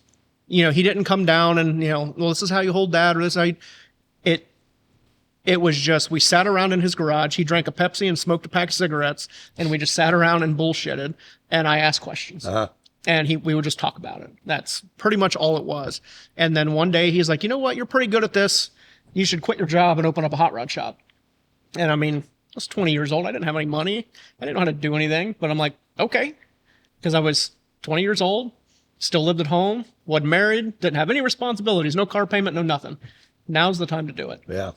If what I fall, better time than that? If I fall, I don't have very far to fall. Yeah. You know, it's not like I'm like, oh, I'm going to lose my house on this commercial property, and you're falling off the first step into the house. Exactly. So I'm like, let's do it. So that's pretty much what I did, and I rented this dump of a shop for $400 a month, and it grew from there. Yeah. Now, when you bought this place, were you prepared for it? Because if I remember correctly from conversations I've heard you have in the past, this was a place that you had your eyes set on for a while. Yeah. So I grew up just down the street. I think 3 or 4 miles as a crow flies. So we used to cut through this road all the time. And for people that don't know what this building is, it's an odd building. Mm. It's a residential road. Yeah. And then all of a sudden there's this big block commercial building. Yeah. When I came here for classes, I pulled in and I was like, I had to look at the GPS. I'm like, is this the right fucking address? So it's in a weird spot. Yeah. But what this building is it was the first building in an industrial complex in the 70s. And then nobody else invested in the industrial complex, and they developed around it. Yeah, that's crazy. So I am the only heavy industrial building on this road. Yeah. And it's a weird deal. But we would cut through here when I was a kid, and you know how dumb kids are, like, I like that building. Someday when I grow up, that's gonna be mine. And that's how it was. Yeah. I don't know why. I just thought this was a neat building, and it was really big, and I could put all kinds of stuff in it. Yeah, manifested that a long time ago. And then my shop was a couple miles down the other way, and I cut through one day, and there was a for sale sign in the front yard. And I'm like, no shit, here's my shot. And I turned around, came back, knocked on the door, and we struck a deal. Wow. So when you moved from a couple thousand square foot to this massive fucking building, you didn't have employees, so you decided you needed to have employees. Yeah, I had an employee leading up to that, because it's like I knew the writing was on the wall, and I'd built a car for him, like helping him out, and he was leaving his job. I'm like, why don't you come work for me? And then we moved into here a couple months later. Yeah. Now, did you have I'm assuming like when you started bringing people in, you probably had a different outlook on where you were headed as far as business owner and stuff. Yeah. When you had this much room and that many employees. Yeah. And like really, I think the most employees I had at that one time was like 3, including myself, which still, isn't a lot, but I mean, that's three sets of hands that aren't yours bringing in money. Yeah. You know, I'm assuming it can make you think different directions and things. Cause I know, you know, when I started doing this, I was like, oh, I want to fucking be the next Dave Kindig, or I want to be the next Chip Foose or whatever. I want to have 85 fucking employees, and I want to make all this money and all this stuff. But then I realized that if you get that big, you turn into a babysitter. Yeah. And that's one thing I've learned on this podcast. When I talk to people that have a bigger, more than a handful of employees, they become more of a managerial position than they do a worker. Mm-hmm. And I feel like you're the type of person that you don't want to be in the business. Exactly. You want to be in the business, but you don't want the managerial side of things. You fucking genuinely love doing this stuff. Yeah, for the most part. And that's just the problem is, you know, I've had really good employees that they knew the job. Yeah. They came in, did their job. Excellent. No problems. I was sad to see them leave when they changed. Yeah. Like one guy, he was a good worker, did good quality work, always fun to be around. He lived up in Dayton, so about an hour and a half away. He got a job offer to work at Wright-Patterson Air Force Base on a special projects thing, and his wife is a doctor on base. Yeah. I can't argue with the federal Well, yeah. government. How the hell are you gonna? Yeah. Yeah, I can't argue with that. We're still on good terms. Like him and his wife and kids were here a couple weeks ago, bringing like I bought like $100 of Girl Scout cookies for his daughter. You know, so it's like we're still on good terms. And I had another guy that ran my CNC stuff. Same thing. Really good guy. I was bummed to see him go, but he lived 45 minutes away, and his wife wanted him to get a job closer to home. You know, and then I've had the polar opposite. Employees that I hate coming to the shop in the morning because I know they're going to be there. Right. You know, I've ran the gambit, and it's no matter what, good employee or bad employee, you do become the chief fire putter outer. Yeah. Hey, this machine's broken. Okay, I got to order parts. And then you're just on the phone, on the computer, making sure payroll's met. Yeah. I would rarely get anything done. And as far as money goes, like when I got rid of all the employees, like I was really backed up with work, but I started making more money than I'd ever made in life. Yeah. Like, because I could be as efficient as I wanted. I wasn't having an employee bill me for 40 hours worth of labor and me only be able to charge the customer for 10. Yeah. You know, so when you're that far backwards, you're hemorrhaging money. Right. So it's like, and like one bad employee can ruin it for everybody. Right. You know, if you've got two good employees that are making the shop rate, and then you have one that's not, the ones that are making the shop rate are essentially canceling out. Yeah. Or the one, you know, it's just a wash. Yeah. And then you're working for nothing. Yeah. Then it becomes teeter. You know. Yeah. I'd imagine looking at the books like that would fucking drive you nuts. Oh yeah, and that was the big thing. Is like, I was always the low man on the totem pole. The shop was the low man on the totem pole. Employees always got paid first. That was top priority because I didn't want to be that guy that's like, hey man, can you hold your check for a week? Yeah. No. Yeah. The employees always got paid on Friday. Never had a problem cashing their check. We gave bonuses. We did Christmas parties. We, you know, you come in on the weekends, I'd pay you time and a half or double time, depending on what it was, if we had to get something done. Yeah. Like I always felt that I was a good boss willing to take care of my employees. Yeah. But that doesn't always matter. Yeah. What's the fucking point? Yeah. When it's a stress. Exactly. Absolute stress. Yeah. I mean, I was miserable for a long time over that. And then, you know, going back working by myself where I had control and I could kids? Nope, no kids. That's where the gray hair came from then, the employees. Yeah. Yeah. Mine comes from the cats. Yeah. Yeah. So it was just really, I don't want to be rich. I don't want to be famous. I don't want to be Chip Foose. I don't want to be that. Like, that's not what I want. I just want to build cool shit that I'm happy with and have enough money to pay my bills and build some race cars and go racing. Yeah. And, you know, have a little bit of money set aside for a rainy day. I feel like the way that you're doing stuff here, you're doing it right, and people are seeing that, and you have no choice but to grow the following that you have. Yeah. And the only thing you're trying to do is give back, like you're saying, and it's just, you know, you don't get invited from Baileigh to come say, hey, this is how you work on shit. This is how you do stuff. Come to our whatever the fuck they're doing, wherever the hell they're doing it, and you come show off all their high end fancy shit. Yeah. You know, you have to be doing something right to have that invite. Yeah. And I think the fact that you want to do everything right, it all ties back to that. Yeah. You know, and it's right, wrong, or indifferent. I want to be the best that I'm capable of being. So that means, you know, like I've got a quote on the wall that, you know, what was it? I can't remember it now, but it's always doing the right thing when nobody's watching. Right. You know, could I cut corners? Yeah. But am I willing to? No. Yeah. I always have to do things to the best level that I can do them. It's always being square. Yeah. Straightforward. Yep. Even on my own shit. Like, you know, most people that build stuff for customers, their customer stuff will be nicer than their own stuff. Yeah. My stuff is all the same level because that's just what I want. Now, was there a time, like when you were learning, did you take any classes as far as metal shaping and shit goes? It was just, what did you start with? Just a hammer and a dolly and tool-wise? Yeah. Well, when I started the shop, I had an angle grinder and a MIG welder I was borrowing. Nice. And then I think I had one body hammer Was it and a a dolly. 220 MIG welder? Or was it just? I've still got the MIG welder. Yeah. I ended up buying it off the guy and I still have it 20 years later and I still use it.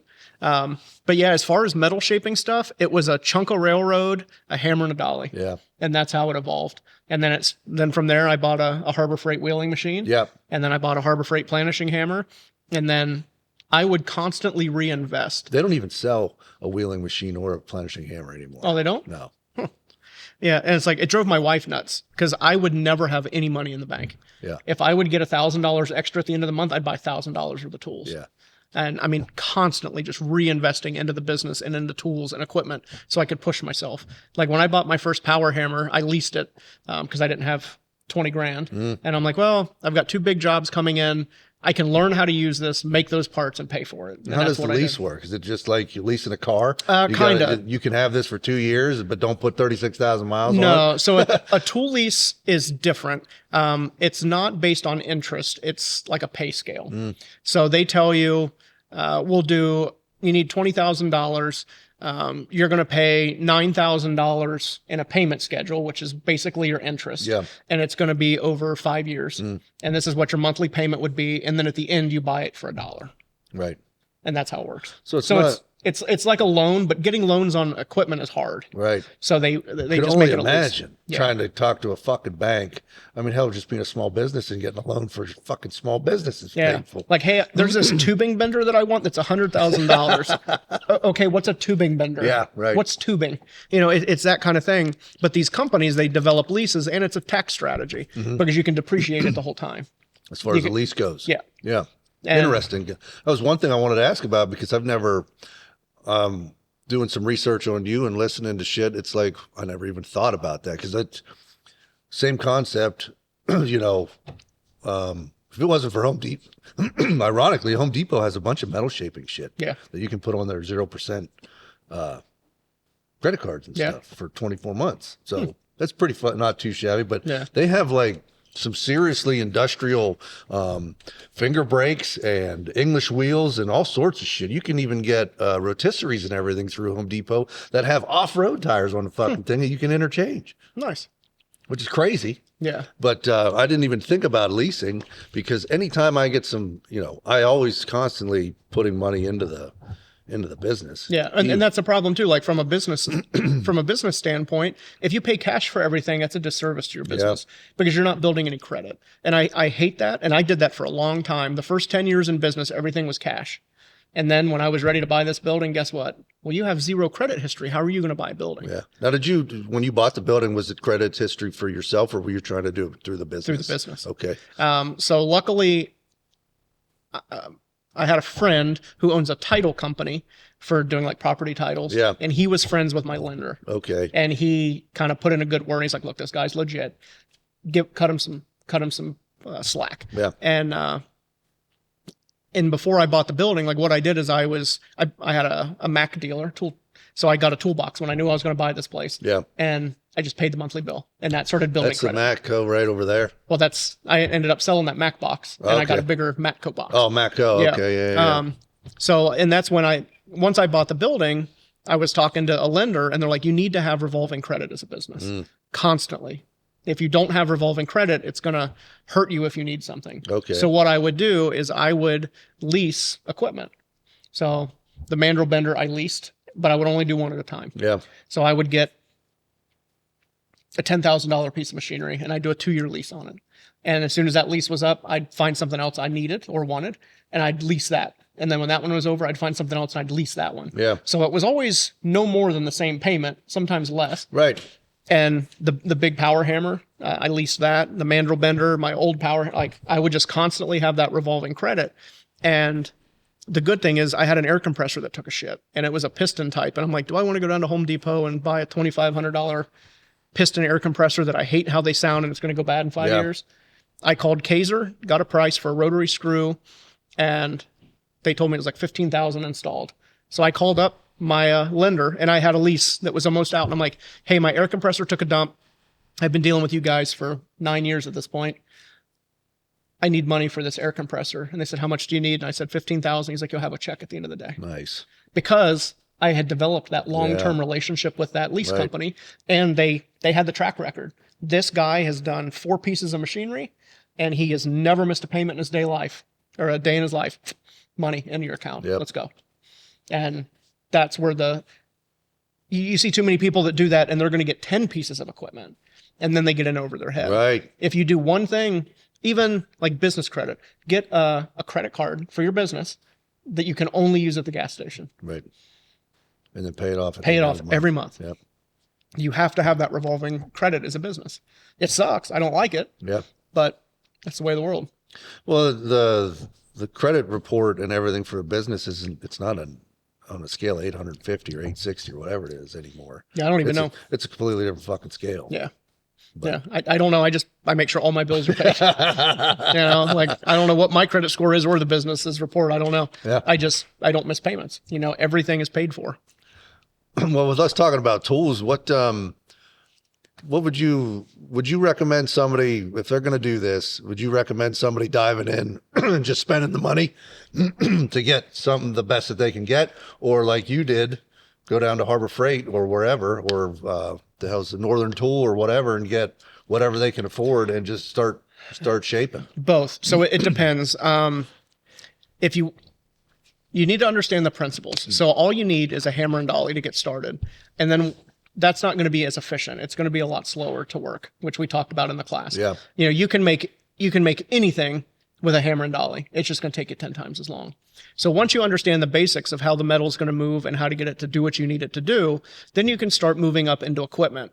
And if you have to take into consideration, are you working out of your home or are you working in a commercial shop? If you're working out of your house, do you have an HOA? Are you in a neighborhood, or your neighbor's going to bitch? Yeah. That's going to dictate the piece of equipment you can get.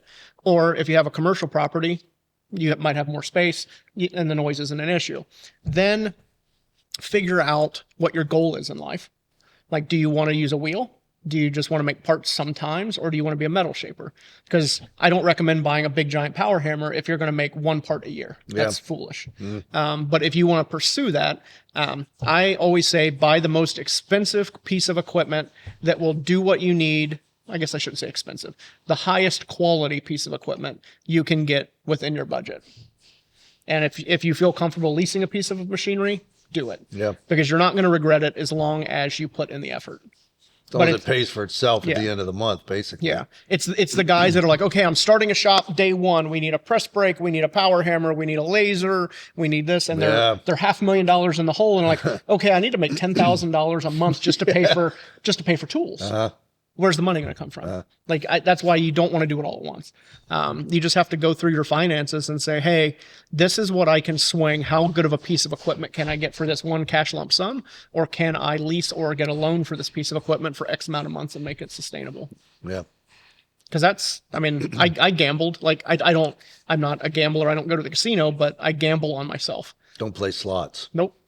And it was like the same thing. Like, I had these two big jobs coming in. I'm like, man, I could do this by hand, but it's going to take 10 times as long. Or I could get this MH19 power hammer for 20 grand, and these two jobs are going to pay for it. Yeah. Do it. Like, I'll make it happen. And like, the payment was like $200 a month, which doesn't sound like a lot, but at the time it was. Yeah.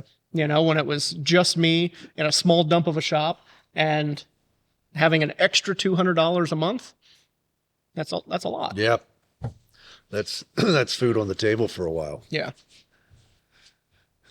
So when you guys moved in here, when did you meet your wife? Because I'd like to talk about her a little bit, because sounds like she's been on this roller coaster ride with you for a long time. Yeah. So she was here in the beginning. I think I met her I met her when she was still in high school and I had just graduated, and but we didn't start dating until I had just started the shop, I think.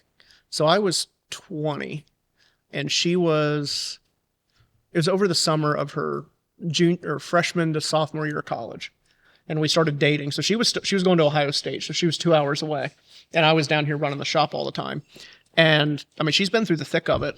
There were times with that dump of a $400 a month shop that I couldn't pay rent. I just didn't have the work. So we would walk the ditches looking for pop cans when she would come down on the weekends to recycle so I could pay rent. And she'd been there the whole time. And now she's like, you're an idiot. You're buying all these freaking race cars. So, she's always helped me with the finances side of stuff. Like, not financially giving me money, but she's always said, hey, this is a good idea. That's a bad idea.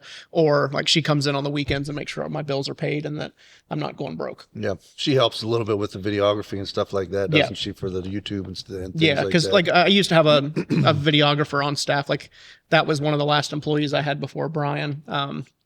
Was there a benefit to that, or you went back to just doing it yourself? Yeah, like it has potential to have good benefits, but I haven't found the person that gets it yet.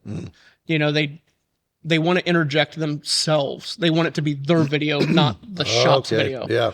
Like we had a kid. He was a good kid. He just didn't get it, and he would put these weird jokes in the videos. Like we were talking about going to Australia to do classes. So he would have like cartoon kangaroos pop up on screen, and like he would fly the Australian flag upside down on the screen because you get it the land down under, so their flag's going to be upside down. And I'm like, that's not what that means. Take that shit. Yeah, I mean, it was that kind. They just didn't get it. Yeah, and so obviously that never made YouTube. No, that did not. And they just didn't understand like continuity and like branding and that kind of stuff. So potentially, like if I had a Piero from Mad Fabricators here, it'd be highly more successful. Yeah. But it was at the point, like just a little bit of inside baseball on that. When he started, we were making a couple grand a month on YouTube. Not huge numbers, but respectable. And I'm like, that can be his pay. Yeah, right. And then I offered a 10% incentive. So anything, he would get 10% of the social media cut a month. And he was here almost a year. And when he left, we were making $100 a month on all social media platforms. So he went the wrong fucking way. He tanked it. And we don't know what he did. And I've never been able to recover from that. Wow. Like right now, I think I'm making $300 a month, and he's been gone over a year and a half, and it just will not come back. Yeah. So that's what you gotta, you get everything set up and you're on this really good trajectory thinking bringing somebody in is going to make things easier. Yeah. And then they change one thing that they don't know what they changed, and it ruins it. Yeah. So that's been a hard recovery and a hard lesson to learn. I feel like this is pretty niche. Like this podcast and everything, I can't just have, like, I don't know if my parents even ever heard it before. Yeah. Just because it takes a certain type of individual to sit here and listen to us talk about fucking building hot rods. Yeah. And the business side and that whole avenue of it. Yeah. So maybe it peaked as far as the niche goes. And the people that are following you now, it's not as much of a trajectory, or you still have a trajectory. Yeah, like it's still going up. And that's the weird thing is I don't know what changed, because you look at my analytics, and my new subscribers are up 300-400%. Yeah. My views are up 300-400%. Yeah. Subscriptions are up 300-400%. Advertising's up 300-400%. Payout down 1,000%. Wonder if they change. Like, I don't know much about the pay scale as far as YouTube goes, just because I don't get fucking paid for anything I do yet. But as far as YouTube goes, but what could he have put you in a different category? I don't know, because from my research, like if you're in automotive as opposed to just a completely different category, it pays you a completely different scale. Yeah. Does that make sense? Yeah. So, and like I'd have to go back and look, because that was the thing is, like, my thought is like on a race car, you don't change everything and hope for something to be better. Right. Because you don't know what. One fucking thing. Yeah. Like you change one thing and you get worse. Okay. That was the one thing. Now you can put it back. It's like shrinking and stretching. Yeah. Don't fucking stretch the shit out of it. Yeah. Through the shrinker and the stretcher, and then fucking realize, well, now I got to go backwards. Yeah. But and if you change 100 things on a race car and it goes the other way, well, which one of those 100 things made the difference? Yeah. And I think that was the thing is he came in hot and he changed everything. He changed the way our thumbnails were. He was having AI write the descriptions, which I didn't like. Yeah. He was having AI help with the thumbnails. He changed our brand colors. He was introducing weird jokes. He changed he changed everything.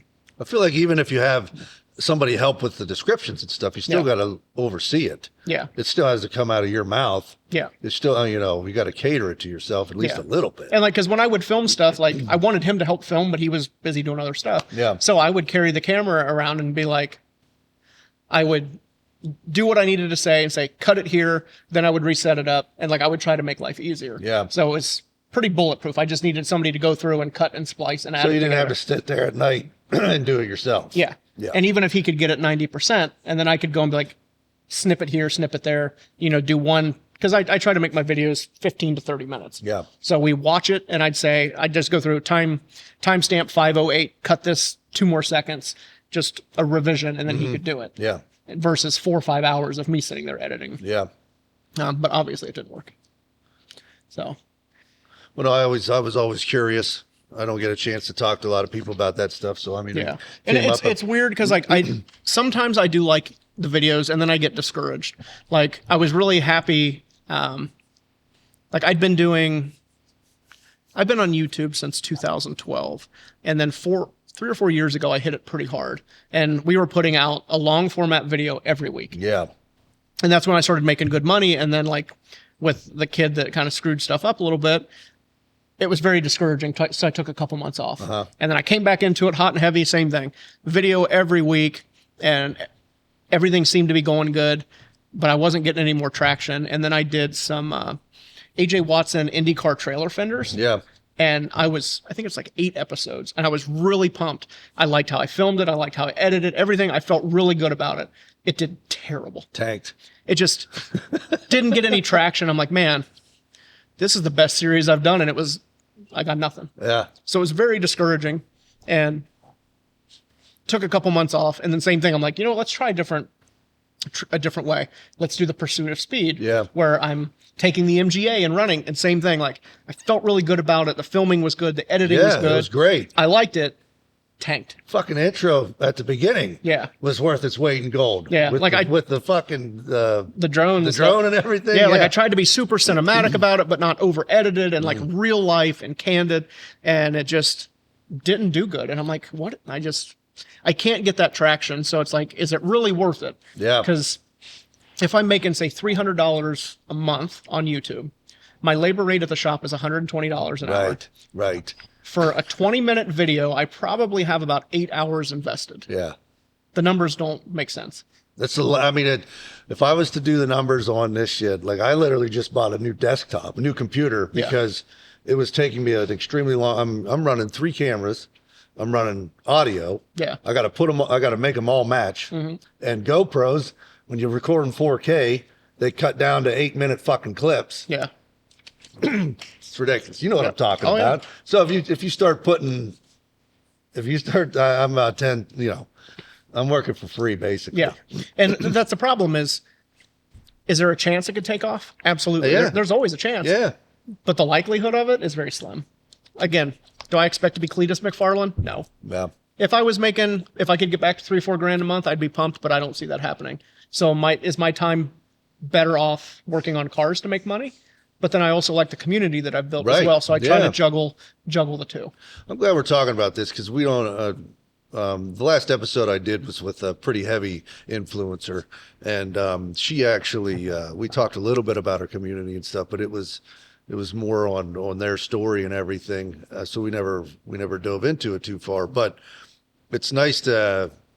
Because I get discouraged. I was doing shit there like every week. I was having a weekly update on everything that I was doing in the shop and all that stuff.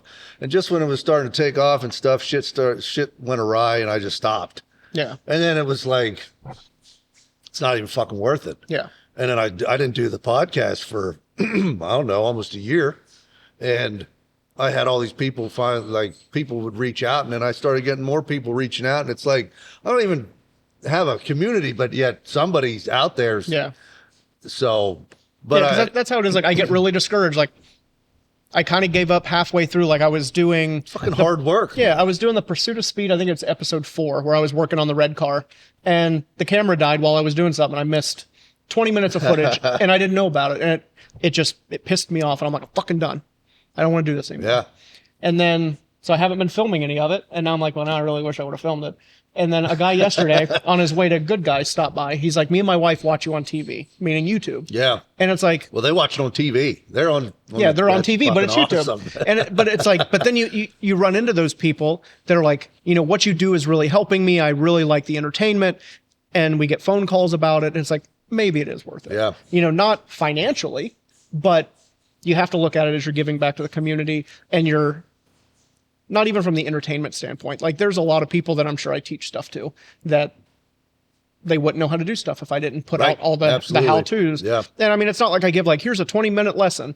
It'll be... Well, some of the videos you do. Yeah. You do go pretty in depth. Especially ones like you were saying from years ago. Yeah. I mean, you went into... Yeah, and it'll be 10 episodes long at 30 minutes apiece on this is how I made this part. Yeah. So it's pretty in-depth, and I don't hold back. I don't I don't not tell you all the secrets. Yeah. You know, I tell you everything. This is how you do it. This is what you're looking for. This is how it works. Yeah.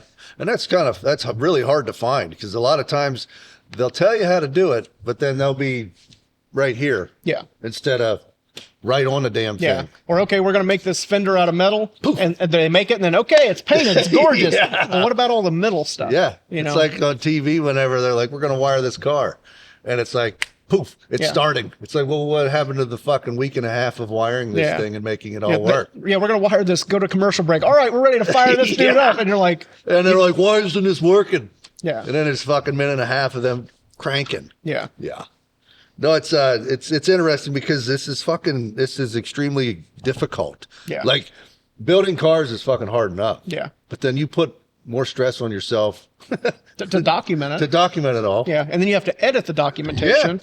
And then you put it up, and then everybody just wants to talk shit. And it's just like, why do I do this to myself? Yeah. Or nobody watches it. Yeah. I spent all this time, even fucking doing a short.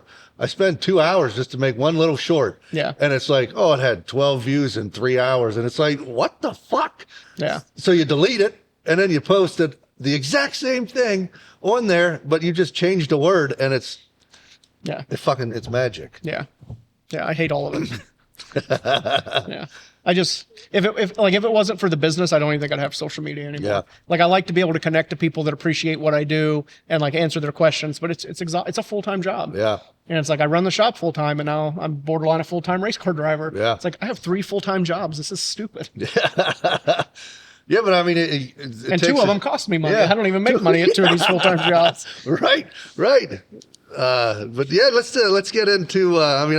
Let's get into the race cars here. Yeah. I think we talked about the business enough. I know we got off track a little bit, but I feel like we've pretty much covered everything. Yeah. I mean, if they don't know, they want to know more, it's pretty easy to figure it out. Yeah. I mean, they can hit me up, or like we could do a follow-up. Like, if you get a bunch of like, you didn't answer this. Okay, we'll do one business only. Yeah, right. Like, you're only a few hours away, so we could do a second podcast on it. I feel like we covered at least the intro, coming into it, how you swinging by the seat of your pants. Yeah. Just figure it out. Just figuring it out. Yeah. We dove into the tools a little bit. If you're not familiar with his tool collection, just Google them. Fucking go to YouTube and look them up. It's all Cornfield Customs. Yep. Yeah, on everything. And literally you'll just scroll through his 1,100 plus videos. Now, well, the funny thing was, I was supposed to come out here, 3 weeks ago, 2 weeks ago. I got an hour and a half from the house, took a piss at the gas station, and my starter went out. So your following's even bigger than it was. The numbers that I read off earlier probably aren't even fucking close to what the hell they were whenever I wrote this. Yeah, I don't know. We'd have to look. Yeah. So, but let's talk about land speed racing. Like, how in the hell did you get into that? I think how did you go from building hot rods to like, oh, you know what? Like you just said, I want another fucking full-time job of building a fucking random race car. So I've always liked, like, even as a kid, I've, looking at Hot Rod magazine and old books, you see Bonneville cars, and I liked the look and the styling of them. But as a kid, you're like, Bonneville, that's on the other side of the country. It might as well be fucking Mars. Yeah. Yeah. Like, growing up poor, the farthest we ever went was like 45 minutes. Yeah. And that was to Walmart. Yeah. It's like, I'm never going to get to go to the other side of the country. Like, that's ridiculous. So it was just, I liked the style of the car and the look of them. And I always tried to incorporate what little bit I knew about it into like my own builds. And when I would do a customer car, that was kind of my influence, was the land speed stuff. I didn't have the East Coast style. Like, I always liked that land speed, going fast, sit and still look that I saw in magazines. And then the World's Fastest Indian came out, which is, I think, how a lot of people my generation have got access to. I just watched that last year. It's a really good movie. My wife loves that movie, and I'm horrible with if 10 minutes in and I'm fucking dicking around over here, she'll just turn it off. But she was like, you need to watch this. Yeah. So I know exactly what you're talking about. Yeah. It's just a really good movie. And I think that was like 2009 or 2010 when I saw that. And I'm like, you know what? We're doing it. I probably can't afford it, but we're doing it. Yeah. So I told my wife, I'm like, for my birthday, because my birthday's at the end of July and Speed Week is the beginning of August. I'm like, for my birthday, I want to go to Bonneville. We're gonna get in the car. We're gonna sleep in the car because we can't afford a hotel. We're gonna drive across country and we're gonna see it.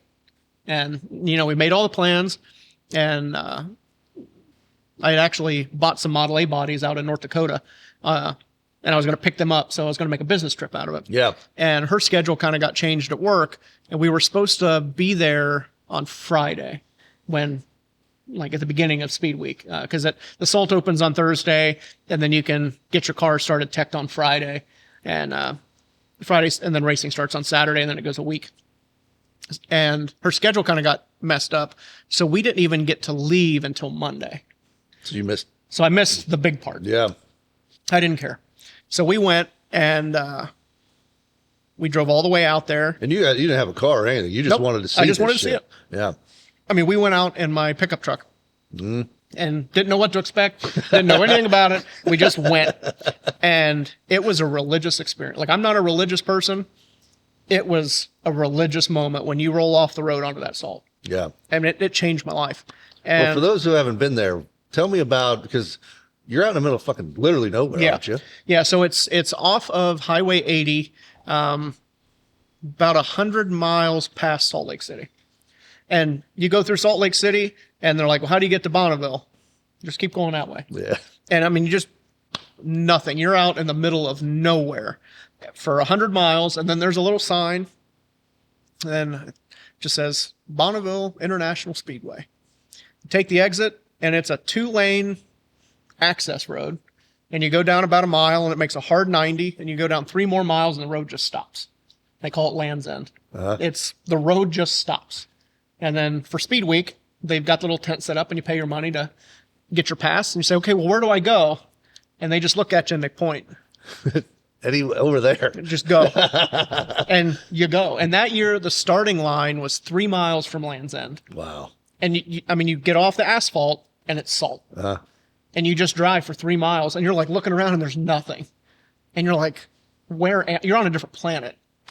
And all of a sudden, you start seeing cones, and you start seeing cars, and you're here. Yeah. And then you're like, well, this is the starting line. Where's the pits? The pits are another 2.5 miles down course. Jesus. Like, it is astronomically large. Like, people don't realize, like, say you want to go to town to get a sandwich at McDonald's, it's a 20-minute drive. Damn. To go into town to get a sandwich. Like, it is a hike. But it's just a different world, and I fell in love with it. Yeah. And I told her while we were there, I'm like, I don't care if I can afford it or not. I am going to come here every year that I am physically capable. And that was 2011, and I've been every year since. And this was Salt Lake. Now there's another place that you race at. Well, this is Bonneville. So it's right on the Utah-Nevada border. So it's west of Salt Lake City. Okay. So, so that's the Bonneville Salt Flats. Okay. And then there's the El Mirage. El Mirage is a dry dirt lake bed in Southern California. Okay. Now, what's the difference between the two? Because I was told, obviously, one's fucking salt, and the other one is dirt. Dirt. So El Mirage is the birthplace of hot rodding.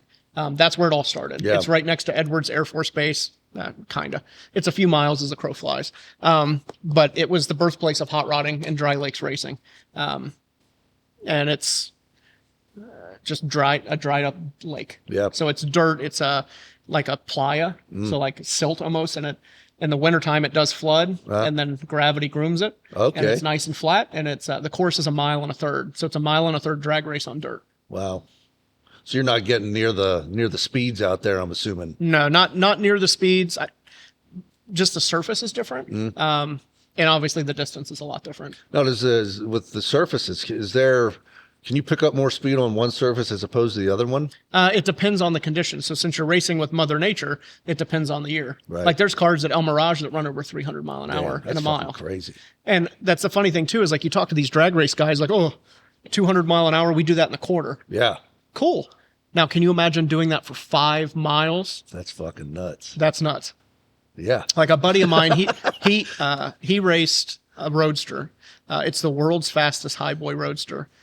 And he would drive 315 mile an hour in a 34 Roadster. Wow. That's with a 10,000 horsepower nitro Hemi. Can you imagine driving a nitro car for 5 miles on the floor? No. That's insane. Top fuel guys are like, man, a 1/4 mile wide open is sketchy. Yeah. Let alone 5 miles. Yeah. I mean, they'd be running 5 miles pretty quick, but yeah, at the same time, it's not 3 seconds or fucking split seconds. And that's the difference too, is like everybody's like, oh, we do that in the quarter mile. It's like, you guys run quicker than we do, but we run faster than you do. Yeah. Because, there's cars out there pushing 500 mile an hour for miles. Yeah. And it's different because it's not like land speed racing, especially at Bonneville, it's the average of the mile. It's not like you touch 200 mile an hour and then you pull out. Right. Like a drag race, you just touch that number when you cross the track. Yeah. This one is the average. So say you're running 468 mile an hour, you are averaging 468 mile an hour across a mile. So in order to hit the 200 club, that's what they call it, right? Is it a 200 club or there's a 200 club, a 300 club, and a 400 club. So the 200 club, that's not, you hit 200 mile an hour. It's, you average 200 miles. Well, it's even harder than that. Okay. So to get in the 200 club, you have to break an existing record over 200 miles an hour twice. So to get a record at Bonneville, it's the average of 2 speeds in the same timed mile a day apart. So, so say like in the MGA. That's fucking difficult. Yeah. So the MGA, the current record, I think, is 235 mile an hour. So I would have to qualify for a record first. So day one, I go out and I run. MGA is this one right here. Yep, the green one. So it's a 1961 MGA Roadster with a supercharged Coyote in it. This is the most recent purchase, right? Yes. Yeah, that one is the land speed car that I purchased. The other ones I'm building. Yeah. That's one I've been 193 in backwards. Yeah. So you can see that on YouTube. Yeah, you can see that on YouTube. So record's 235. Day one, we run 236 mile an hour. We are qualified for a record, and that takes us to impound. So what impound is it's just a section that they patrol, and you have to get there within an hour of crossing the finish line. And they hold your car there till the next day. You can do maintenance on it, but you can't be like changing out pistons. You can't be doing... Okay. And you can't do motor swaps and all that stuff. And they monitor what you're doing.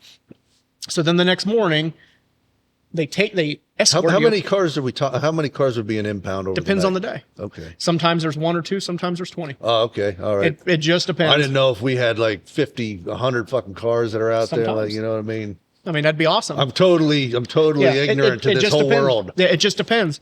Usually there's a handful. Sometimes there's none. Yeah. Just whoever qualified for the record, qualified for a record the day before. So they'll escort you down. There'll be a leader and then a follower from the SCTA, and they follow you down. And you have to they call it a backup run. You have to do a backup run on the same course. So there's 3 different courses. You have the long course, which is 5 miles, the short course, which is 3 miles, and then the rookie course, which is usually 2 to 3 miles, depending on the year. So if you qualify on the long course, you have to do your backup run on the long course. If you qualify for the record between the 3 and the 4, that's where you're going to be timed on day 2. Yeah. So then you have to make your backup run on the next day.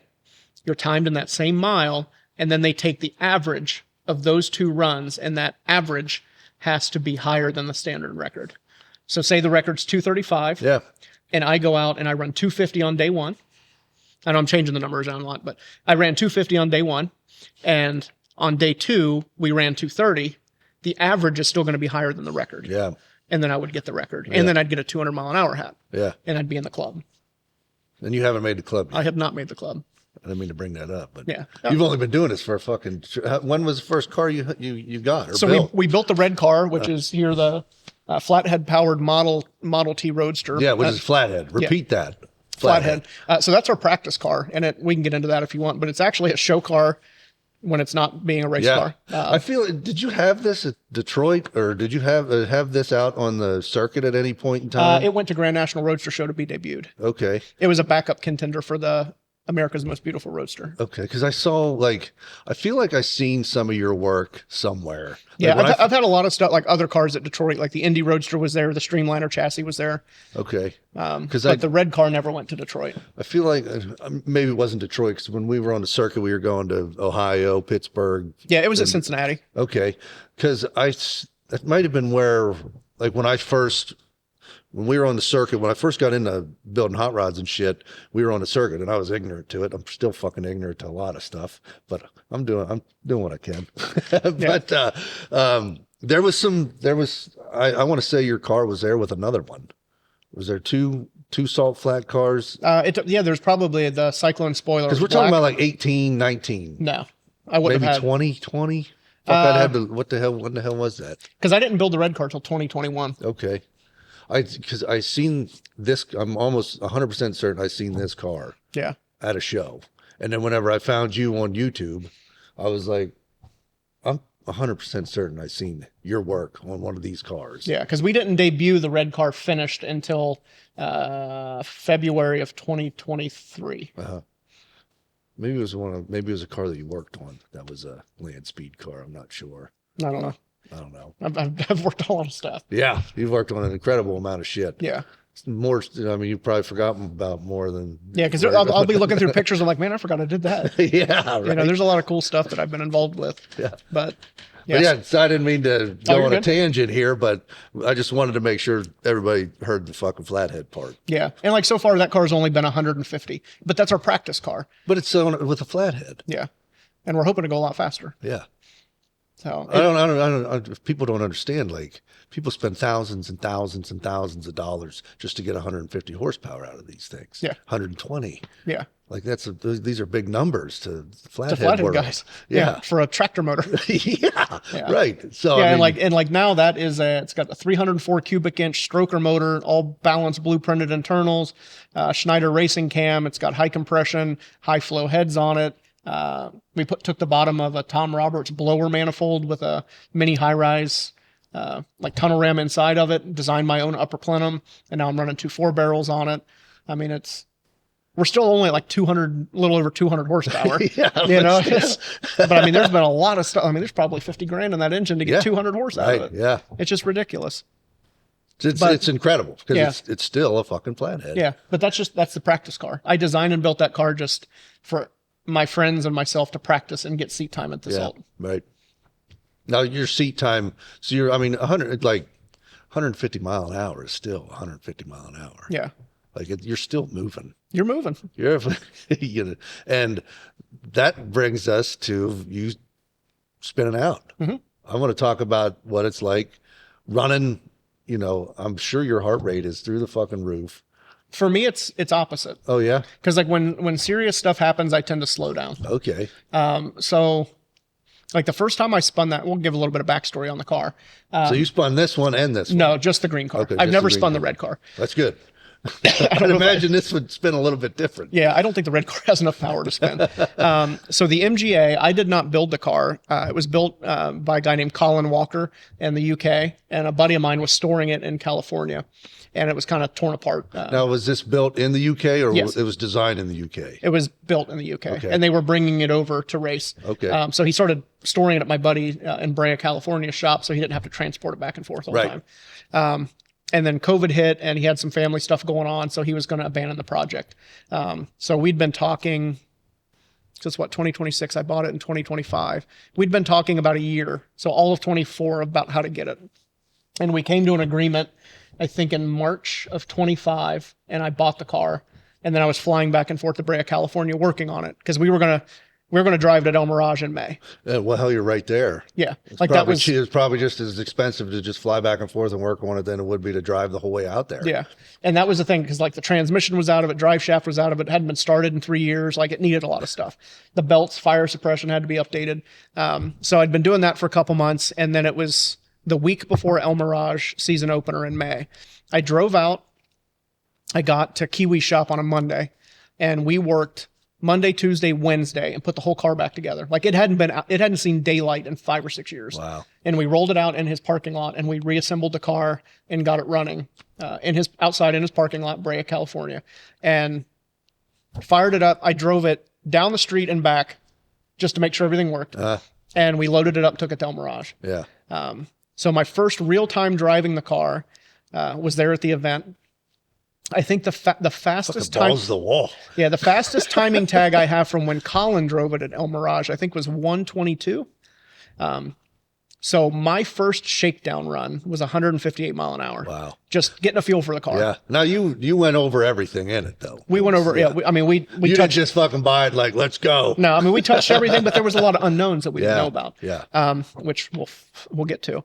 And that speed, the car was all over the place. So the red car, it drives great, handles good. The green car is very unpredictable. Short wheelbase, narrow track width, a lot of power, little tiny car. Yeah. So it just felt very unstable. But some of the guys watch the in-car video and they're like, it's just hunting.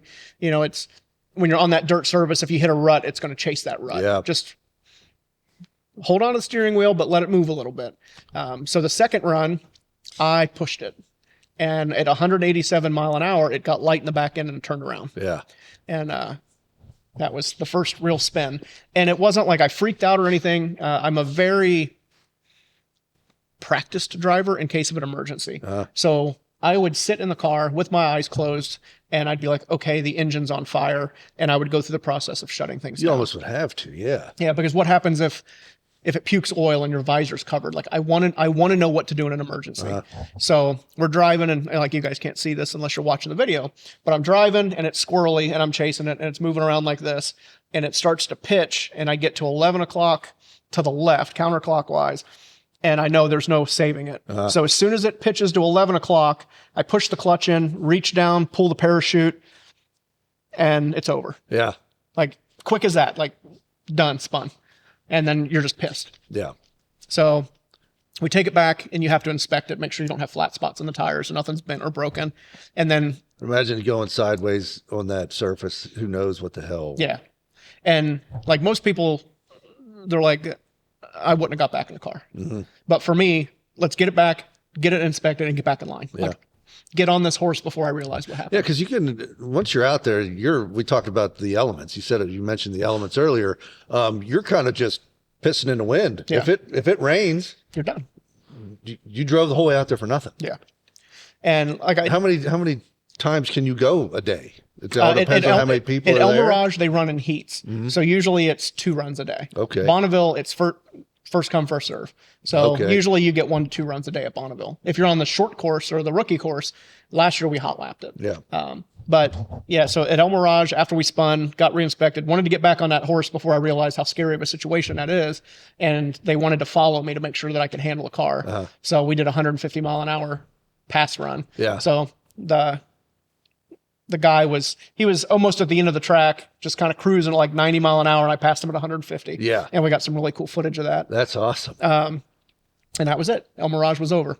So drug the car home and we started weighing the car and it was kind of heavy in the front.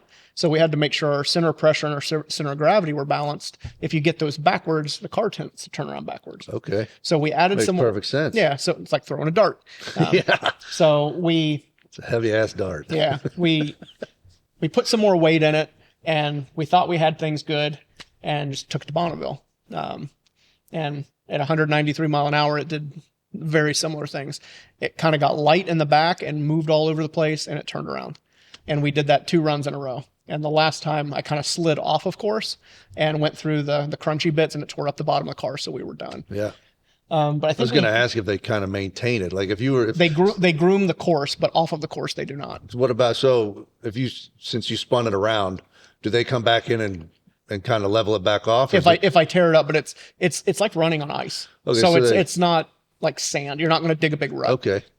So hopefully we have that figured out now. We changed a lot of stuff. We watched a lot of the in-car footage and kind of did some diagnosis.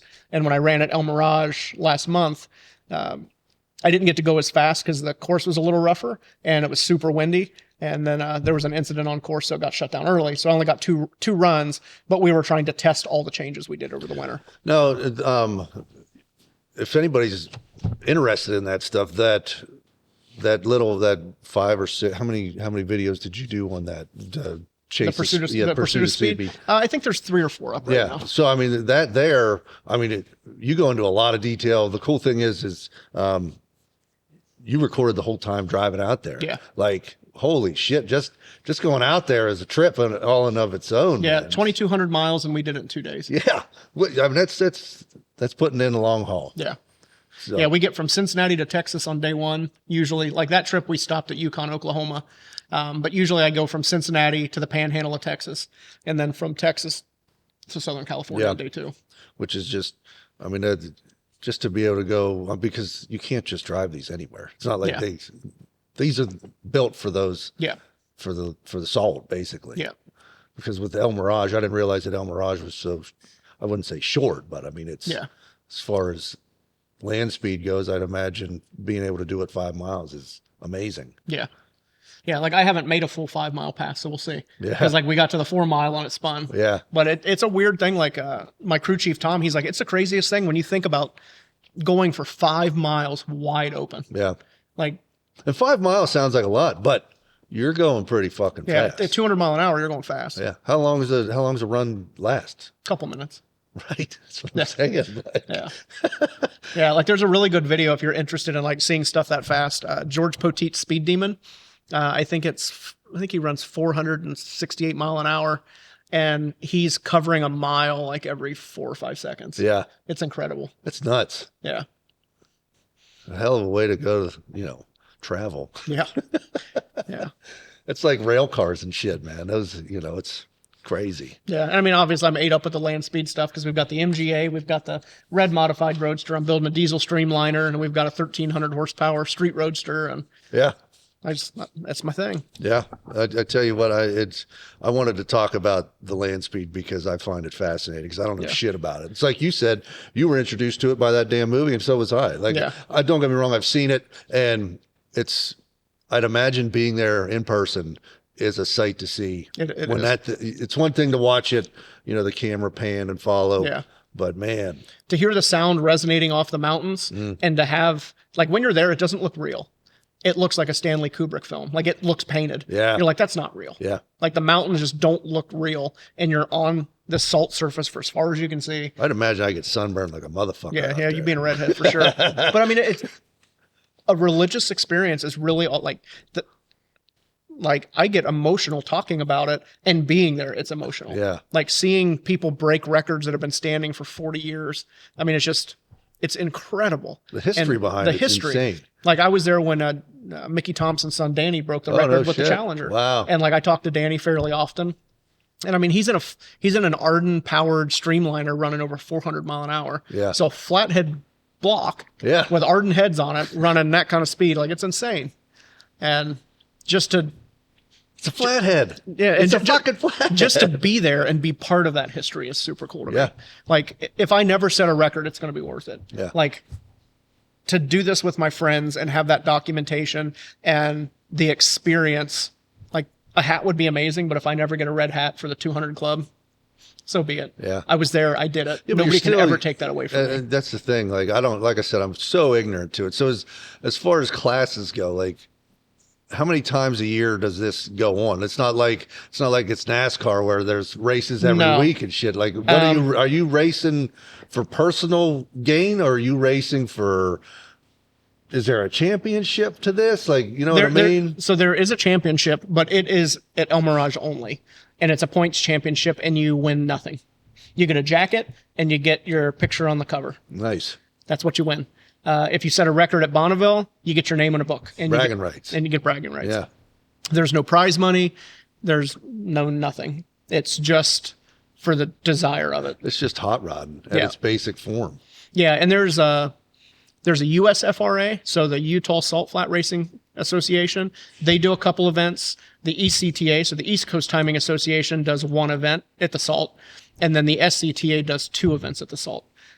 So you have Speed Week, which is in August, and then the World Finals, which is later in the season. Yeah. El Mirage was monthly, and they changed that to where now there's a 2-day event in May, a 2-day event in June, and then there's a 2-day event in October and a 2-day event in November. Yeah. So I usually try to do May at El Mirage and November at El Mirage and then Speed Week. Yeah. Just because you're talking over 2,000 miles to go race for a weekend. Well, that's why I was curious, like, just like you said, it's a whole nother job. Yeah. Well, and it's so expensive. Like, again, inside baseball stuff. Well, I mean, look at 50 grand into a fucking flathead. Yeah. Well, and like not including the car or my truck and my trailer. If I want to go race at Bonneville for Speed Week, it's going to cost me about 10 to 15 grand to go. And that's not including lost wages in the shop. That's just $5,000 to $7,000 in fuel. You've got food, you've got lodging, And then to run the car, like I pre-registered the MGA, which was $800 to pre-register just for the event. I'm going to register the red car at the event because I didn't know if it was going to get done. It's $1,000. Yeah. So I'm going to have almost $2,000 just in event registration. Just for events, yeah. And then you have to buy event gasoline. And I mean, you're talking 10, 15 grand. Like, so they like have that. gas on location. Yep. Yeah. Sunoco Race Fuels will bring in a tractor trailer. It's the only one you're allowed to use. Yeah. You have to use the event supplied gasoline unless you're in a fuel class. And then you what kind of tank do you have? Size tank?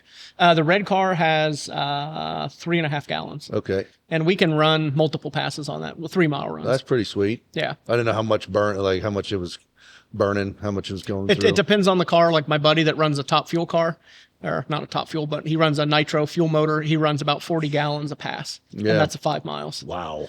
And, like the MGA, it's got a 12 gallon. Is it 3.15 a gallon out there? Well, nitro is like $70 a gallon. Yeah, right. Yeah. Because we run Sunoco 260 GT, and we'll run about 3 gallons in a run. Yeah. And we just always top it off every run, so we know we don't run out. And we use that fuel for ballast as well. Mm-hmm. That's pretty wild. I'm glad we dove into that. Yeah. Let's talk about your classes. Cool. What made you decide to start doing classes? We talked in the intro about you doing Baileigh classes and everything. Yep. What started first? The fact that you just wanted to teach, or did somebody like Baileigh or something else reach out to you and say, "Hey, will you teach for me?" Baileigh reached out. It's been like 10 or 12 years ago, and they had me start doing bead roller stuff. Well, there's a video you fucking clean cut and young looking big time doing bead rolling, which is crazy because I didn't realize you had a whole bead roll inside. Yeah, that's where it started. And I mean, Baileigh. we're talking fucking artistic bead rolling. It's amazing. Well, thank you, but I don't really do that stuff anymore. Right. That's why I was surprised when I found it. Yeah, because that's kind of what got me on the Baileigh map was. Like Jamie Jordan was doing his art stuff, and then I was doing stuff for Baileigh art-wise, and I was never at the level of Jamie Jordan, and I'm fine with that. So I started going up and doing the Baileigh classes, and I met Kyle Yoakum, who was a power hammer guy, and he's like, you know what? He's like, there's not a lot of classes. There were a couple old-time guys that did classes, and he's like, we should start doing classes for everybody else that doesn't want to pay $5,000 or $6,000 for a 3-day class. Yeah. So we talked about it. We set it up, and we started doing weekend classes. And Kyle was from Virginia then, but he's in North Carolina now. And we did classes together for 5 or 6 years. And it'd be like we'd do one here, and he would come here, and then we'd do one at his shop, and I'd go there, and we'd bounce back and forth. And he got real busy with shop and family. He's got like, I think 5 or 6 kids. He might yell at me if I say that, and he has less, but I don't know. He's got a lot of kids. They're there. So he just got busy, and he's like, I can't do the classes. So I just kept on doing them, and people really like them. I like teaching people and giving them the information they want. And a lot of times I get guys that have taken other classes, and they're like, these other classes don't give you all the information. They give you a little bit to make you dangerous, and then they hold back the secret, so you keep coming back. I met a guy at your class when I took the class, and he was just at the Baileigh class out at Kindig or something like that. Maybe it was Gas Monkey. That was probably Kindig It. Yeah. Yeah, and it's just something I never really thought about, but the market needed it. And now there's a bunch of people doing classes, and that's great. Just keep spreading the education out there. You just have to make sure you're actually going to a good class. Yeah. Because there are some bad ones out there as well. I really enjoyed the class that I was, the catering thing. Like you asked, what are you guys here for? Yeah. You didn't say, here's this, this is how it was, what do you guys want to learn kind of deal. Yeah, like I have a basic syllabus, but I also cater it to who's here. Because if everybody shows up and they all have a power hammer, we're going to be way more power hammer heavy. Yeah. If everybody shows up and they're like, I have a body hammer, we're going to be way more hand tool oriented. Just because it's not going to do you any service if you don't have a power hammer and all we do is cover power hammer stuff. And I try to cater the projects at the end of the day to what you guys want. Because if you're a 60s guy, there's no sense in me teaching you on a 20s car. Yeah. You're going to have more bulbous shapes in the 20s and 30s and some 40s stuff than when you get to the 60s, they're more squared off. Yep. So I try to cater it to who's here and make sure they get the information they want. I think it's interesting because when I came out here it's funny. My wife was like, because while I was researching you, I reached out to you to do the podcast and everything. And when I was doing that, I was like, oh, he's doing class here real like next week. And my wife, Melanie, was like, fucking go. Yeah. And I was like, all right. So I looked into it and I was like, well, I was kind of like, oh, he's heavy in the power hammer and he's got all these fucking tools and all this stuff. I just have generic shit compared to what's going on in here. And I said to her, I said, I don't know if I'll be able to like what's the point of going to the class, because I'm not going to learn anything because I'm not using that tool. Yeah. But when we went through everything and we did the paper template right off the bat for the most part, when we went from that to the power hammer, like when I obviously I knew somewhat of the generic aspect of how to hammer and dolly and all that shit, but when you introduced the power hammer and you were able to see that happened this fucking fast. Yeah. It's just everything started clicking. Yeah. And that's the thing I'm happy that the power hammer's here because it just sped the whole process up. Yeah. You know what I mean? Yeah, it just makes everything more efficient. And that's the big thing with doing classes is we don't just jump in and say, okay, this is a power hammer and this is where it works. Now let's go back to basics. Yeah. We start at the beginning. This is what shape is. This is what form is. This is how you pattern it. This is what you're visualizing. This is how you do it with basic hand tools. And then I give a quick demo on all of the machinery. That way, everybody understands the hard way of doing it. And then you see this is where a power hammer comes into play when you're a business and you're trying to be super efficient. Yeah. And what was it? We spent like 20 minutes on each machine. This is what it is. This is how it works. If you guys want to use it, you're more than welcome. Yeah. But the hand tool work and the layout work is the critical part because it's the most important. So we spent a lot more time on that. Yeah. And I think it's interesting because once you see how things work and you're tucking and moving metal and all that shit, and you bring the power hammer in, it's literally, you're doing the exact same thing. It's just hammer, dolly. Yeah, it's the exact same thing. It just has an electric motor on it, and it can move. It can hit a lot harder than I can hit. Yeah, a lot faster. Yeah, so it's incredible. And then introducing the tool aspect of things, like you don't do the class to sell your tools. Nope.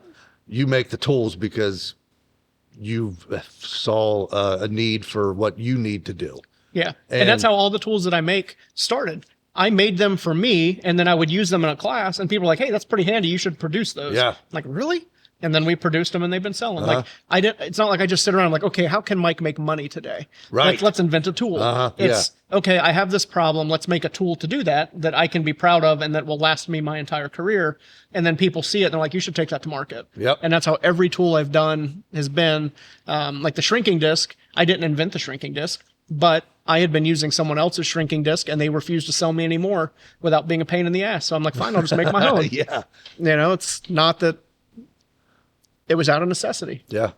I think it's interesting too, because if somebody comes, so let's say somebody was interested in coming to your class, but they don't even know how to TIG weld. Would you take the time out of your day to show them how to TIG weld a little bit? Yeah, if they had questions. Like, we've had people take my classes that have never held a hammer in their life. Wow. They're just curious about it. Yeah. Are they going to do it? No, they're just curious. Yeah. And we've had a lot of really good, successful people. Like one guy, he was from Columbus.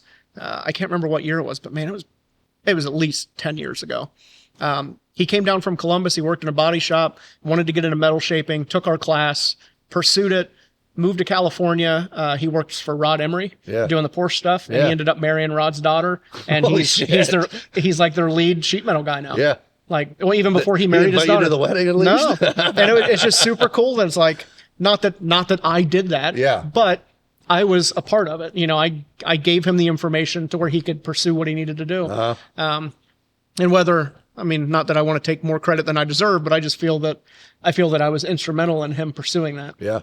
I think it's interesting because, like I said, I probably forgot more than what you taught me. Well, obviously you did. I'm a firm believer in, having to do something more than once, but to be able to take some of the concepts of seeing how it happens fast with the power hammer and stuff to taking it back to my shop and implementing things, it was totally worth it. And when I looked at the price tag on it and everything, I was actually kind of surprised that it was more affordable than what other classes I looked into. Yeah. That and for it being catered and shit like that. But I feel like it's I feel like it was a good baseline. Yeah, and good the other price. thing too is you're not ripping somebody the fuck off, but you're also teaching somebody something. I mean, you're taking time out of your job. Yeah. You're teaching. Mm-hmm. Yeah, and it's all hands-on stuff. Like it's not like a seminar where you can't touch anything and just sit there and listen and take notes. Right. Like I'm sure I told you, because I tell this to every group. If you want to get in there and do something right now, just push me out of the way. Yeah. This is your class, not my class. Yep. Like I'm here to give you the information, and if you need to touch the panel while I'm making a pattern, touch it. Yeah. Like this is for you, not for me. I know how to pattern this all day. Yeah. You know, like this is for you. Tell me what you need to do to get the information you need. Yeah. And it's nice because you don't force people you don't force people into the discomfort. Yeah. Like because when we were doing the English wheel shit, you know, I think you said about everybody should at least give this one a shot, but you didn't force people to use a power hammer. No. I didn't even touch a power hammer. Yeah. I fucking watched from like 2 feet, 2 inches away just to watch. Yeah. And see, that's all I needed. That's all I needed. Yeah. To get for me, but hell, that one dude, he was all about it. Yeah. He fucking loved every minute of Yep. it. And that's the thing is, like, a lot of these guys that take the classes, this is their one shot to run a power hammer, especially one that size. Yeah. And if that's what you want to do, great. Like we had one class, I swear they had a meeting at lunch and they're like, we don't want to do anything after he gives all the demos. We just sat around and talked for 2 hours at the end of the class. They didn't want to do anything. Yeah. Like they just wanted to ask questions and go over what they learned, and that was it. Yeah. So it's nice because I was able to look at some of the stuff that you're using, and see if I would even want the damn thing. Yeah. That's like, you even got that one tool out that I questioned, the coach smithing, the hand, The ox hammer. yeah, the ox hammer. Mm-hmm. Yeah. You even had one of those. Yep. I'd mentioned to you about it, and I was able to dick around with that because I was questioning things on that nature. But yeah, so you got into that just as people asking you, and then you just continued to pursue it, and it's taken you all over. And how was going to Australia to teach? Like, did they already have classes lined up for you for that? Yeah. So it was, I dealt with a company called Moto Retro. Mm-hmm. They're in Sydney. And they reached out about me doing. Heard Sydney's beautiful. Sydney is absolutely beautiful. Like I'd never left the country, and that's where I went. It's like for the first time. So yeah, they reached out and said, "Hey, we'd be interested in having you come over and do a class. What do you think about doing a weekend class?" And I'm like, "That sounds great, but I don't feel like being on an airplane for 15 hours each way for a weekend." Yeah. I'm like, "Stack them up." Put my foot down for that one. Yeah. And they're like, "How long?" And I'm like, 2, 3, 4 weeks, as many as you can fill. So what they did is they did a Saturday, Sunday class. And then Tuesday, Wednesday, Thursday, Friday class. So you could sign up for either one. And during the week one was a little bit slower paced, and we did a lot of hand tool stuff. And the weekend class was power hammer heavy. Yeah. I still covered like a lot of pattern and layout. And we did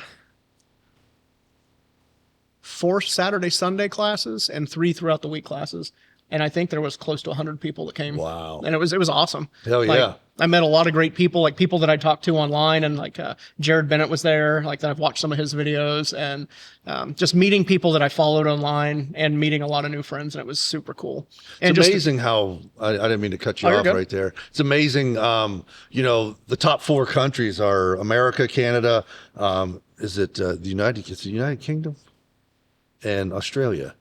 I think those are like the top 4. United Kingdom might be wrong, but Australia is in the top 4 as far as this hot rod and metal shaping and everything. Yeah. And it's just interesting because most of Australia is like fucking the outback. Yeah. Yeah. And that's what's cool is like, cause we went to Sydney and they lined it up to where, as soon as I got there, what day did I fly in? Fly in on a Thursday or Friday. I can't remember.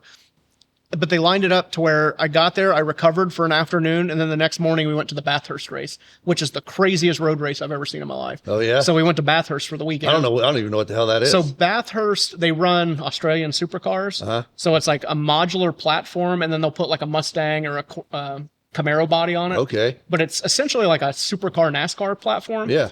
And maybe I did see this. I just it's didn't a road realize race, that's what it was. But it's on a mountain. Okay. So you've got like 2,000 feet of elevation change in no this race. Shit. And rain, shine. There's like kangaroos running across course. Like, and these turns are just, it is the craziest racetrack I've ever seen in my life. Yeah. And I mean, they're running like 190 mile an hour through like, it's just nuts, like crazy shit. I'll have to look that up. Yeah, it was super cool.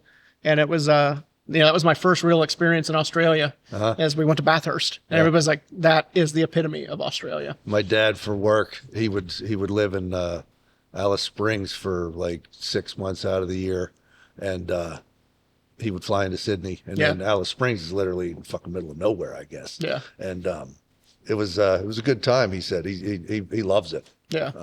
And my mom went visited and everything, but they said Sydney was just unbelievable. Yeah, because I stayed outside of Sydney in Parramatta, and like right outside the hotel was a wharf, so I could walk out and I could catch the boat, and it was a 40-minute ride into Sydney. And wow. You'd come around the turn and there's Sydney Harbor. Well, that's cool. Like the Opera House and the bridge, like it was beautiful. It was a really cool experience. I'm hoping to go back. There's a machinery company there called Heron Forbes or Machinery House. They're the biggest machine dealer in the country of Australia. And they want to do like a 6-week tour. Yeah. So we'll do like a weekend in Sydney, then we'll go to like Adelaide and Gold Coast, and we'll hit every one of their stores throughout the country, and we'll go to New Zealand. And so they pay your trip and everything like that? That's nice. Like we agreed on like the per student class rate for me to where they made money too, and then they paid for my lodging and my travel. That's pretty sweet. Yeah, it was really cool. That's awesome. I mean, so, talking to you and stuff, you wouldn't necessarily think that you're world renowned. You know what I mean? Me and my wife talk about it all the time. Like, it's just a weird thing. Like, we talked about it last night. Like, can you believe that some jerk off from, Milford, Ohio, has been like traveled the world to teach classes, and people watch me on TV, and like, it's weird. And I've been fortunate enough to work on, some of the biggest names, in the automotive industry. I've worked in their shop or worked with them on projects. Yeah. Like we did a car at Brian Fuller's a little over a year ago. Chip Foose was there. I've worked with Jesse James at his shop, and, worked some of the guys at Kindig It, made good friends with a lot of those guys just all over the country. And who would have thought? Yeah, it's amazing. But it just goes to show you, one of the reasons I wanted to come and talk to you is because you're doing this by yourself. And, I've come to the realization, like don't get me wrong, I'd love to have a fucking massive building and have all these workers underneath me and all this stuff. But it's like the more I go around and I talk to people that are in that position, it's almost like, well, I still want to build fucking hot rods. Yeah. Like, that was the beginning of it all. Mm-hmm. And the beauty of it is you're doing this by yourself. I have the capability of owning a big ass shop and still doing it by myself, but having the money to bring it in, the ability to build the quality that I want to do, so it's extremely inspirational just for me alone. Yeah. So, and it goes back, like we talked about at the beginning of this podcast, is I'm not trying to kiss your fucking ass here. But I'm just being straight with you. But you have to want it. Yeah. Like I've got some friends, and they're in the must be nice crew. Yeah. Must be nice to have this, or must be nice to be able to do that. And I'll be like, dude, how many hours did you work this week? Yeah. And they're like, 30. And I'm like, ooh, 30. And I'm like, I work 40 hours a week on customer cars, and then I work another 40 hours a week on my own stuff, plus YouTube, because it's like, I'm here 7 days a week, 7:30 a.m. to 6 p.m. And the house isn't right next door. No, I'm 20 minutes away. It's and like we're actually in the process of moving, and I'm going to be another 10 minutes farther away. Oh yeah. You didn't come closer? No. No. Usually it's the opposite. Yeah. So we're moving farther out in the country, but it's just, you have to want it bad enough. Yeah. And luckily, I can't sit still, so I'm here anyway. Yeah. But that's all I do. It's just work nonstop. Now, did you ever have a shop right next door to your house or anything like that? I never wanted to have it at the house because I want that separation. Okay. I don't want people knocking at my door on the house at 10 o'clock at night, like, hey, buddy, I know you're in there. Like, I wanted that separation. Yeah. Now, we had talked, I don't know if we went too deep on Jamie, but you bringing up the fact that you're here all the time, I want to just talk about her. I'm assuming the fact that you guys have been married as long as you have, and the fact that she still puts up with your shit. Yeah. She's that support.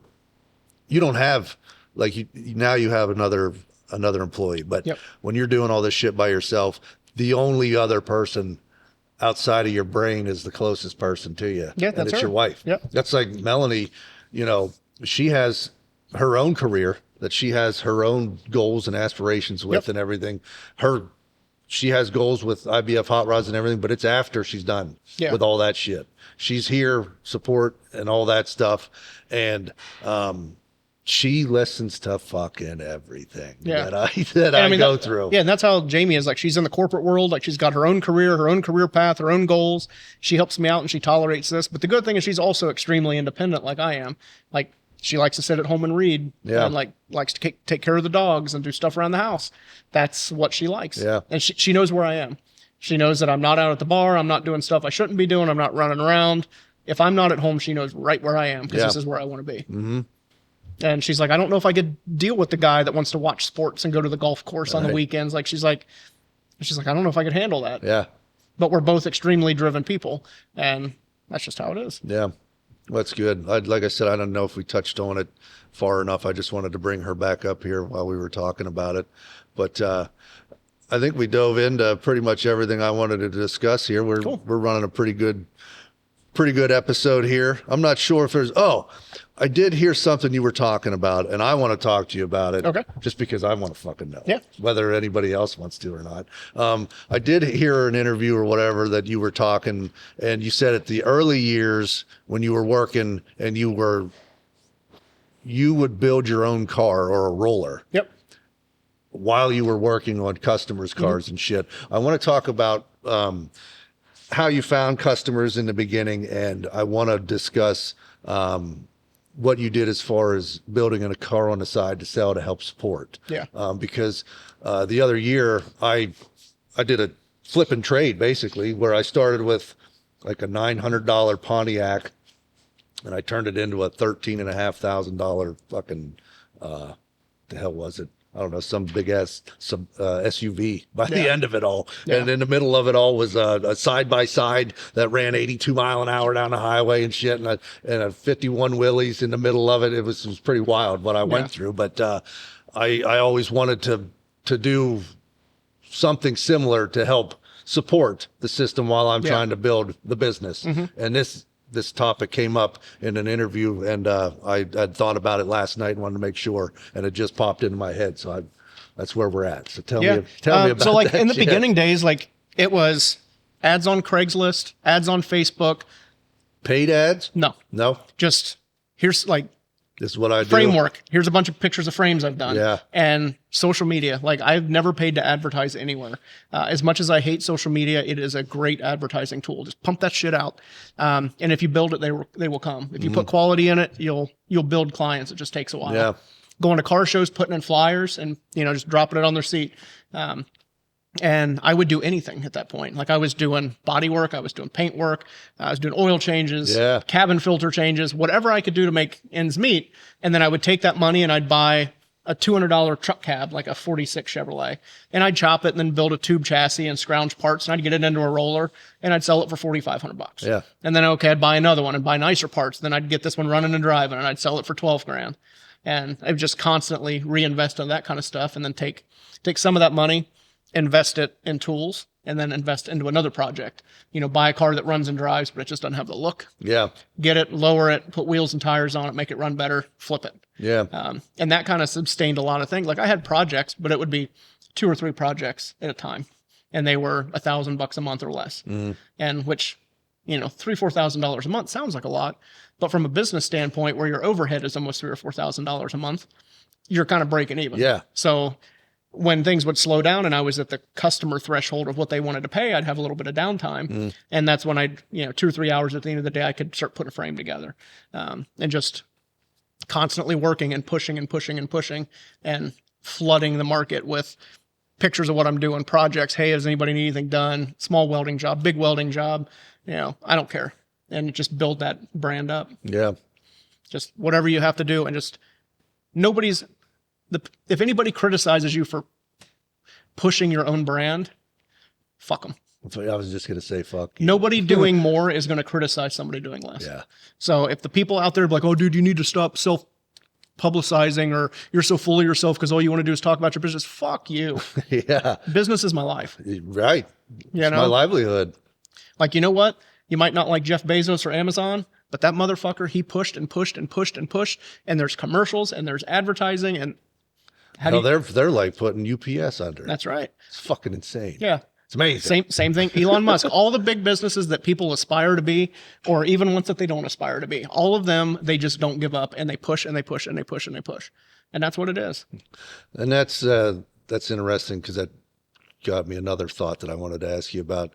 I'm sure there were some low points, like you said, about fucking looking for aluminum on the side of the road.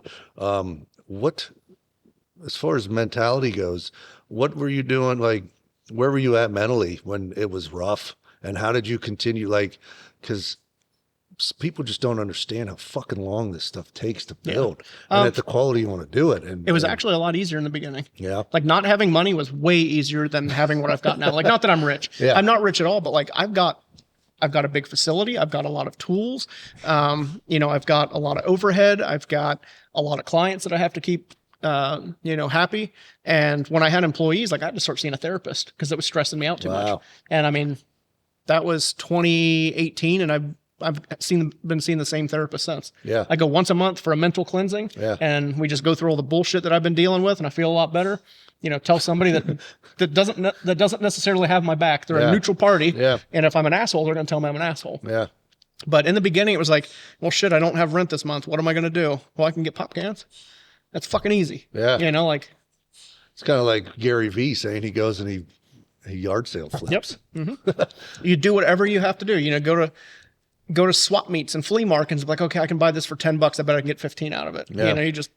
You do what you got to do. It was way easier back then. Like, looking at it then, it was a struggle. It was a fight, clawing uphill to stay afloat. But looking at it now, like, those were the good old days, man. Like, I remember there was one time my rent was $1,000 a month, which was a lot of money back then. When I was making close to $1,000 to $1,200 a month. Those were the early days, and I built a truck and I sold it for $12,000. I took that $12,000 and I went to my landlord and I gave it to him. Oh wow, yeah. Here's a year's rent. Yeah. He was probably ecstatic. Yeah, that was the coolest thing ever. And like, now $12,000 still a lot of money, but it's not what it was then. Yeah. And like, I had a year of rent free. Yeah. So it was stuff like that. Like, I sold that truck, went and paid rent, and then I didn't have to pay rent for a year, and then I could start stacking cash. Yeah. Because not that I'm like, oh, I don't have to go to work today. It was like, okay, I don't have any overhead for rent for a month. Cash. Start stacking that cash up. Hell yeah. And then it made life way easier. Mm-hmm. You just can't squander it. Like, if you're already short on money or you're struggling to get it, you don't want to be like, okay, we're going to go out to dinner every night, or like I don't drink, I don't smoke, I don't do any of that stuff. Yeah. But it's like, I see friends all the time, like, oh, must be nice to have your money. It's like, okay, you probably spend about $500 a week on beer and cigarettes. Yeah. Think about what you could do with that money. Yeah. You have to weigh out your options and what is the best use of your resources.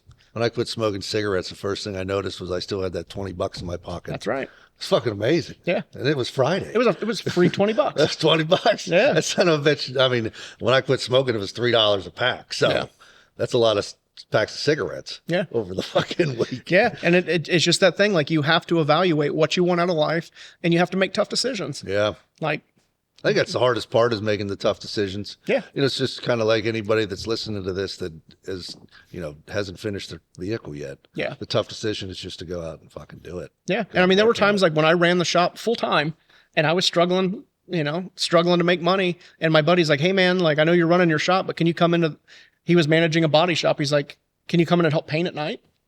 Yeah. Yeah. Guaranteed money. Yeah. Did I want to do that? No.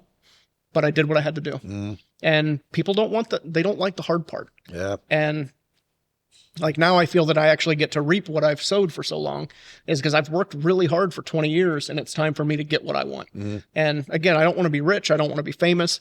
I just want to build cool stuff, have enough money to live. Yeah. And that's kind of what I'm striving for. I mean, there's always a sad, you kind of worked your way into a fraternity. It's kind of like buying a motorcycle, a Harley or an Indian or something. You have signed yourself into a fraternity. I mean, you're going to get the recognition whether you want it or not. Yeah. It's always nice the thing about cars and hot rods and stuff is it's either done right or it's not. Yeah. There's no in between. Yeah. That flathead's either running right or it's not. Yeah. Like, there's that's either a straight panel or it waves to you like a fucking parade. You know, so that's the humbling thing about it, and also strokes the ego all at the same time. Yeah. It's pretty bringing up the ego fucking thing. That's right. Yeah. So you're going to think of it totally different now. Yeah. Like all it does is adds to your self-worth. You just have to keep that in check to a healthy level. Yeah. So, but no, I really enjoyed this conversation. I'm sure I missed a couple of things I wanted to talk about. Yeah, we can always come back to it at a different time. But I figure this is a good spot to cut it off. And is there anywhere? I think we've pretty much beat it to death, but just Google. Yeah, Google your name or Google Cornfield Custom. Yeah, Oh, look, wait, hold the fuck on. Where did Cornfield Custom come from? I always mean to ask, and I never do. So I'd have to show you. So I grew up a few miles down the street, and like where I am has grown up a lot in 20 years. But I lived a few more miles farther out in a little valley. It's called Peaceful Valley. And there were a handful of houses, and it was surrounded by corn and bean fields. Yeah. So when I went to vocational school, it pulled from all over the Cincinnati area. So I had a friend who lived in Madisonville or Madison Place. It was a little bit close. It was in Cincinnati proper. Yeah. So it was a little more suburban. And he would come out. He had a 93 F-150 that we were like shaving the door, shaving the roll pan, and doing some custom stuff. And he would come out, and he's like, man, it's like coming out to the cornfield to get my car work done. And it just kind of stuck. And like, because it was all like coming to the Cornfield Customs. And we just, I mean, that was in high school because I was working out of my parents' basement.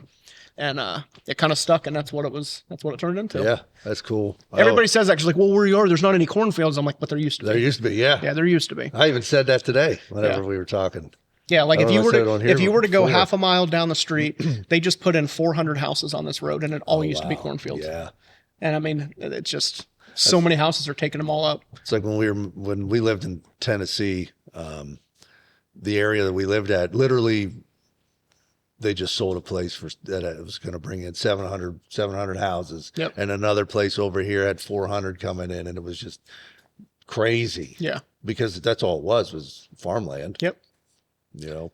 Yeah. So that's where it came from. Like just one of those things that somebody said and it kind of stuck, and we just played off with it. Cause it's, like I could do like Mike Wagner's Hot Rods or something. And there could be another Mike Wagner that builds cars, but there's Cornfield Customs stands out like the name does. Oh yeah. Like, it's not what people think of. Like they're like, oh, this is going to be, some bad water, mouth breather guy that cobbles stuff together. And then they see like, high end sheet metal work. Like that's not what I imagined, but the name stands out and they remember it. It's the history. Yeah. It's your history behind it. Because I never expected to be where I am. Mm-hmm. Like I never expected to be building the cars that I've, building, traveling the way I am, working in some of the shops I've worked in. Like I just wanted to build cool cars, and it evolved. Yeah. But I think it's because I wasn't out there chasing that fame and rich, and I just want to build stuff. You were chasing quality. I was chasing quality, and the rest followed behind. And I feel like, it's what I always tell myself. Like if I just continue to self-evaluate or I don't know what the word I'm looking for is, but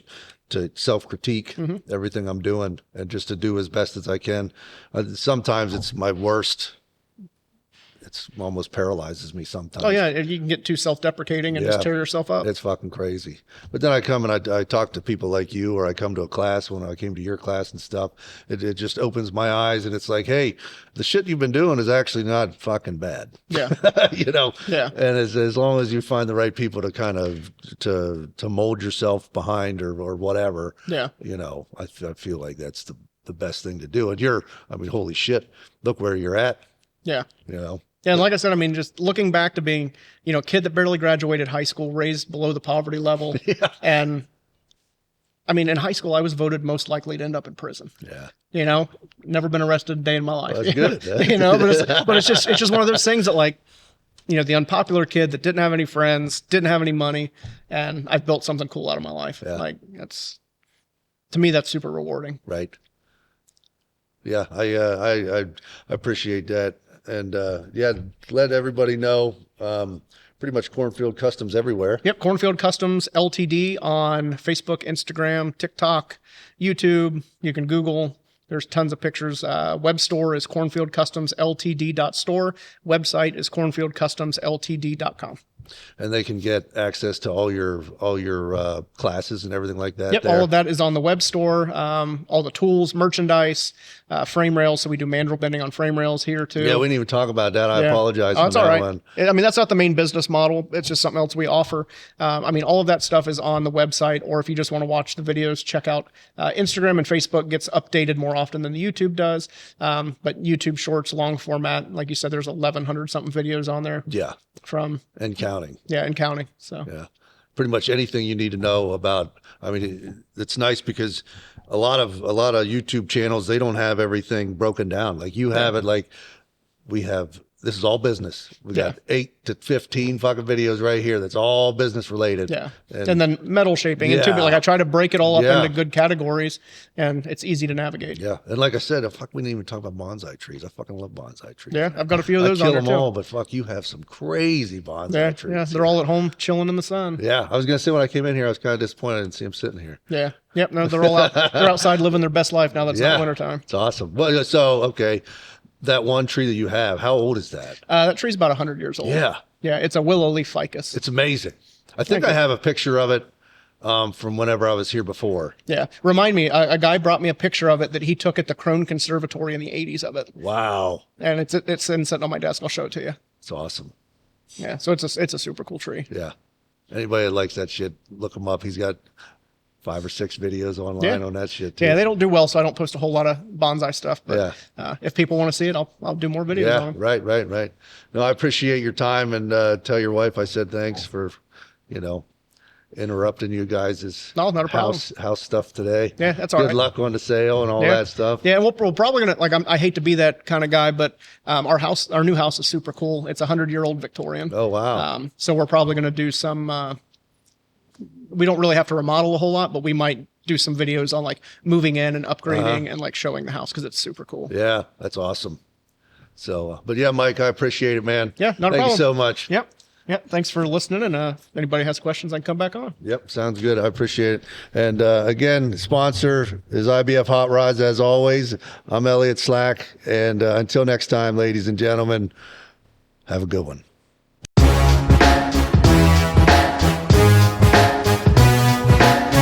You've been listening to It's All About the Build podcast. Big thanks to I.B.F.HotRods for making it happen. Don't forget to hit that subscribe button on YouTube, leave a comment, and rate the show. And follow us on Facebook, TikTok, and Instagram for the money, for the glory, and for the fun. And as always, pinkies out. Thank you all for listening.